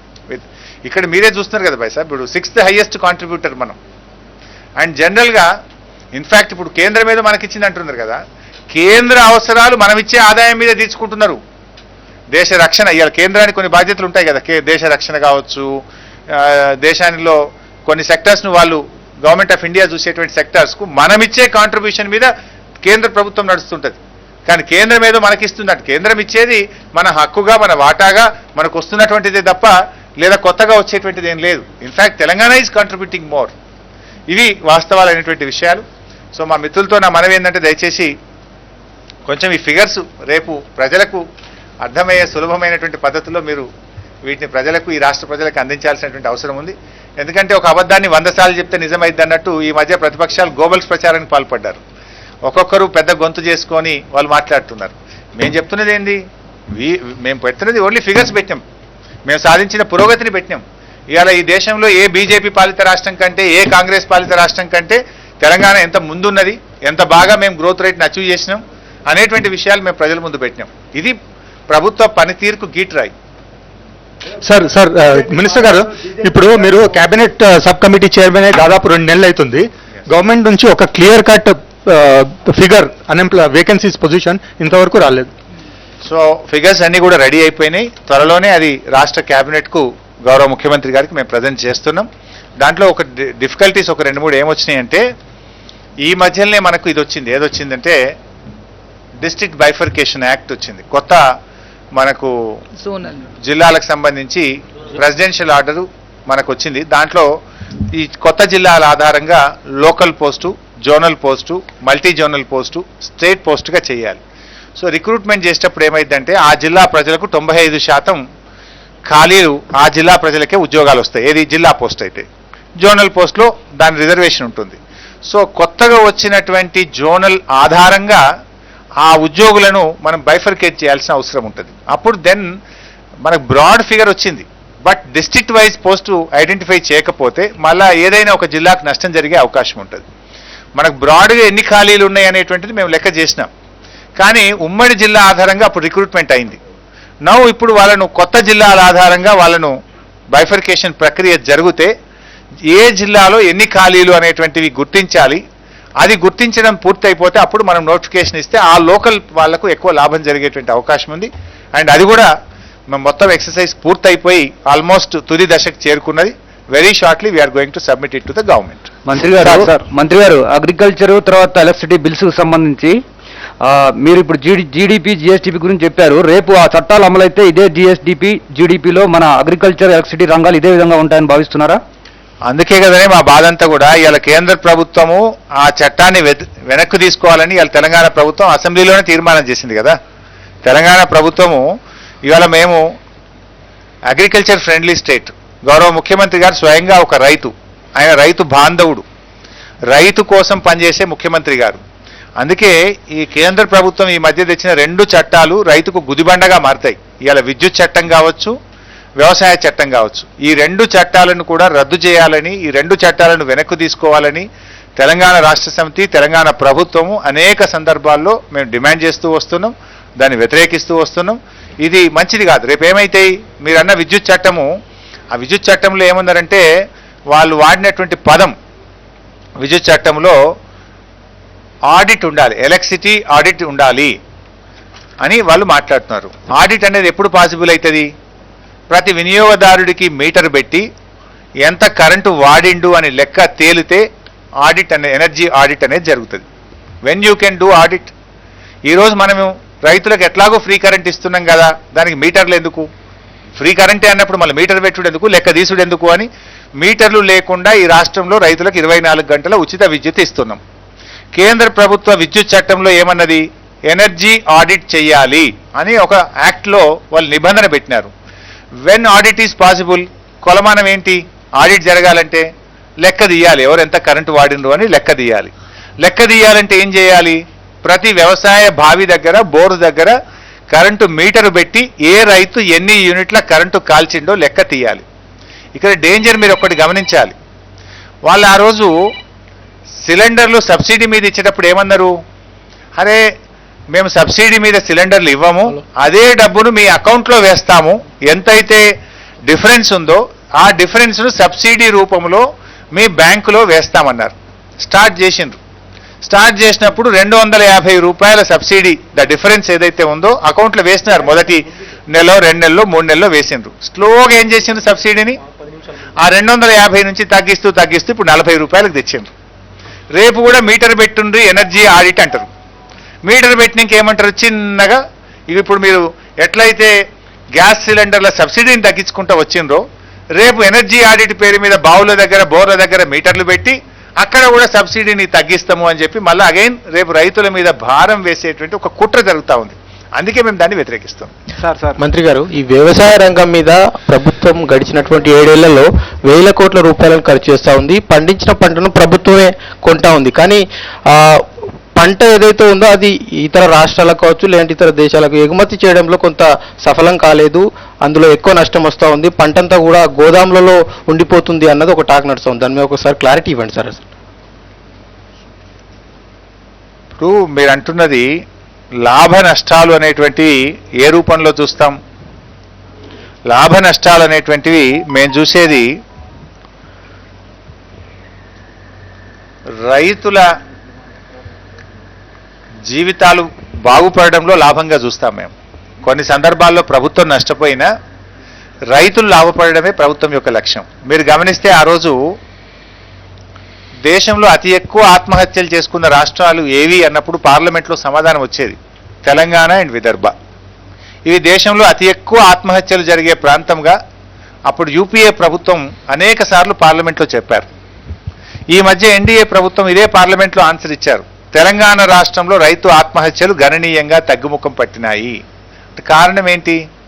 రైతుకు భద్రత దొరికింది, రైతుకు ఉచిత విద్యుత్ దొరికింది, రైతు బంధు వచ్చింది, రైతుకు కాళేశ్వరం ఇతర ప్రాజెక్టుల ద్వారా నీళ్లు అందినాయి, సకాలంలో ఎరువులు విత్తనాలు అందుతున్నాయి, పండిన పంట అంతా ప్రభుత్వం కొంటుంది, తద్వారా రైతుకు భరోసా దొరికింది కనుక ఇక రైతు ఆత్మహత్యలు జరిగినాయి. సో కొన్నిటికి పారామీటర్స్ లాభ నష్టాలు అనేటువంటివి ప్రజల జీవన ప్రమాణాలు పెరగడమే లాభంగా చూస్తుంది ప్రభుత్వం. ప్రజల యొక్క ఆదాయం పెరగడమే ప్రమాణంగా చూస్తుంది ప్రభుత్వం. అందువల్ల ఇక్కడ రైతు యొక్క జీవన ప్రమాణాలు పెరగడం, రైతుకు భరోసా దొరకడం, రైతుకు భద్రత దొరకడం ప్రమాణంగా తీసుకొని అవసరమైతే ప్రభుత్వం కొంత నష్టాన్ని భరిస్తుంది. సార్ సార్ సార్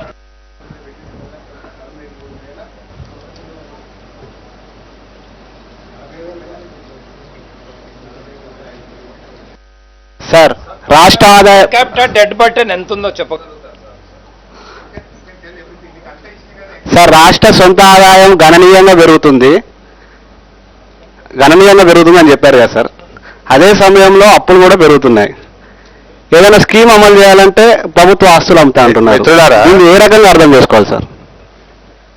దేశములో అత్యధిక ఆదాయం పెరిగిన రాష్ట్రం తెలంగాణ రాష్ట్రం అని మీకు లెక్కలతో సహా చెప్పాము. అంటే స్వంత ఆదాయాన్ని పెరుగుదలలో భారతదేశంలో అతి ఎక్కువ వృద్ధి రేటును నమోదు చేసి మొదటి స్థానంలో ఉంది తెలంగాణ రాష్ట్రం. 1. 2, జిఎస్డిపిలో జీడిపిలో కూడా మనం భారతదేశ జీడిపికి కాంట్రిబ్యూట్ చేసే దాంట్లో 6వ స్థానంలో తెలంగాణ రాష్ట్రం ఉంది. సో మీరు ఇవన్నీ గమనించినప్పుడు ఇంకో 3వ విషయం, మీరు అడిగిన ప్రశ్నది నేను ముందే సమాధానం చెప్పిన. అప్పుల విషయంలో కూడా మనకంటే ఏ రాష్ట్రం ఎంత ఎక్కువ ఉందో కూడా చెప్పినాను. ఇవాళ జిఎస్డిపి అప్పుల్లో చూసినట్టయితే పంజాబ్ 36%, కాంగ్రెస్ పాలిత పంజాబ్ రాష్ట్రం 36.67% అప్పులతో ఉంది. బెంగాల్ 34%, రాజస్థాన్ 34%, ఉత్తరప్రదేశ్ బీజేపీ పాలిత రాష్ట్రం 33%. కానీ తెలంగాణ రాష్ట్రానికి వచ్చినప్పుడు we are well within limits 22.83%. Sir మన రాష్ట్ర ప్రభుత్వం తీసుకొచ్చిన అప్పులు ఎంత, నెల నెల కట్టే వడ్డీలు ఎంత సార్? అన్ని వివరాలు కూడా సబ్మిట్ చేస్తాం బాయ్ సార్, డోంట్ వరీ. అసెంబ్లీ మంత్రి గారు, అసెంబ్లీలో మేము నివేదికలో పూర్తిగా పెడతాం. మంత్రి గారు, very much available in public domain. అంటే ఒకటి, income is increasing, we are registering impressive growth, but there is no equitable distribution of wealth. Overall wealth is increasing. So government and our chief minister has some priorities. మేము రైతు ప్రాధాన్యత అనుకున్నాం. 55% ఈ రాష్ట్ర ప్రజలు వ్యవసాయం మీద ఆధారపడుతున్నారు. రాష్ట్రంలో మనుషుల ప్రాణాలు మాకు ముఖ్యం అనుకున్నాం. ముందు రైతు ఆత్మహత్యలు ఆగాలనుకున్నారు ముఖ్యమంత్రి గారు. We have achieved it. ఈ 6 సంవత్సరాల్లో ప్రభుత్వానికి కొన్ని ప్రాధాన్యతలు ఉంటాయి. గౌరవ ముఖ్యమంత్రి గారి ప్రాధాన్యత వ్యవసాయం, రైతు. We have achieved it. Thank you.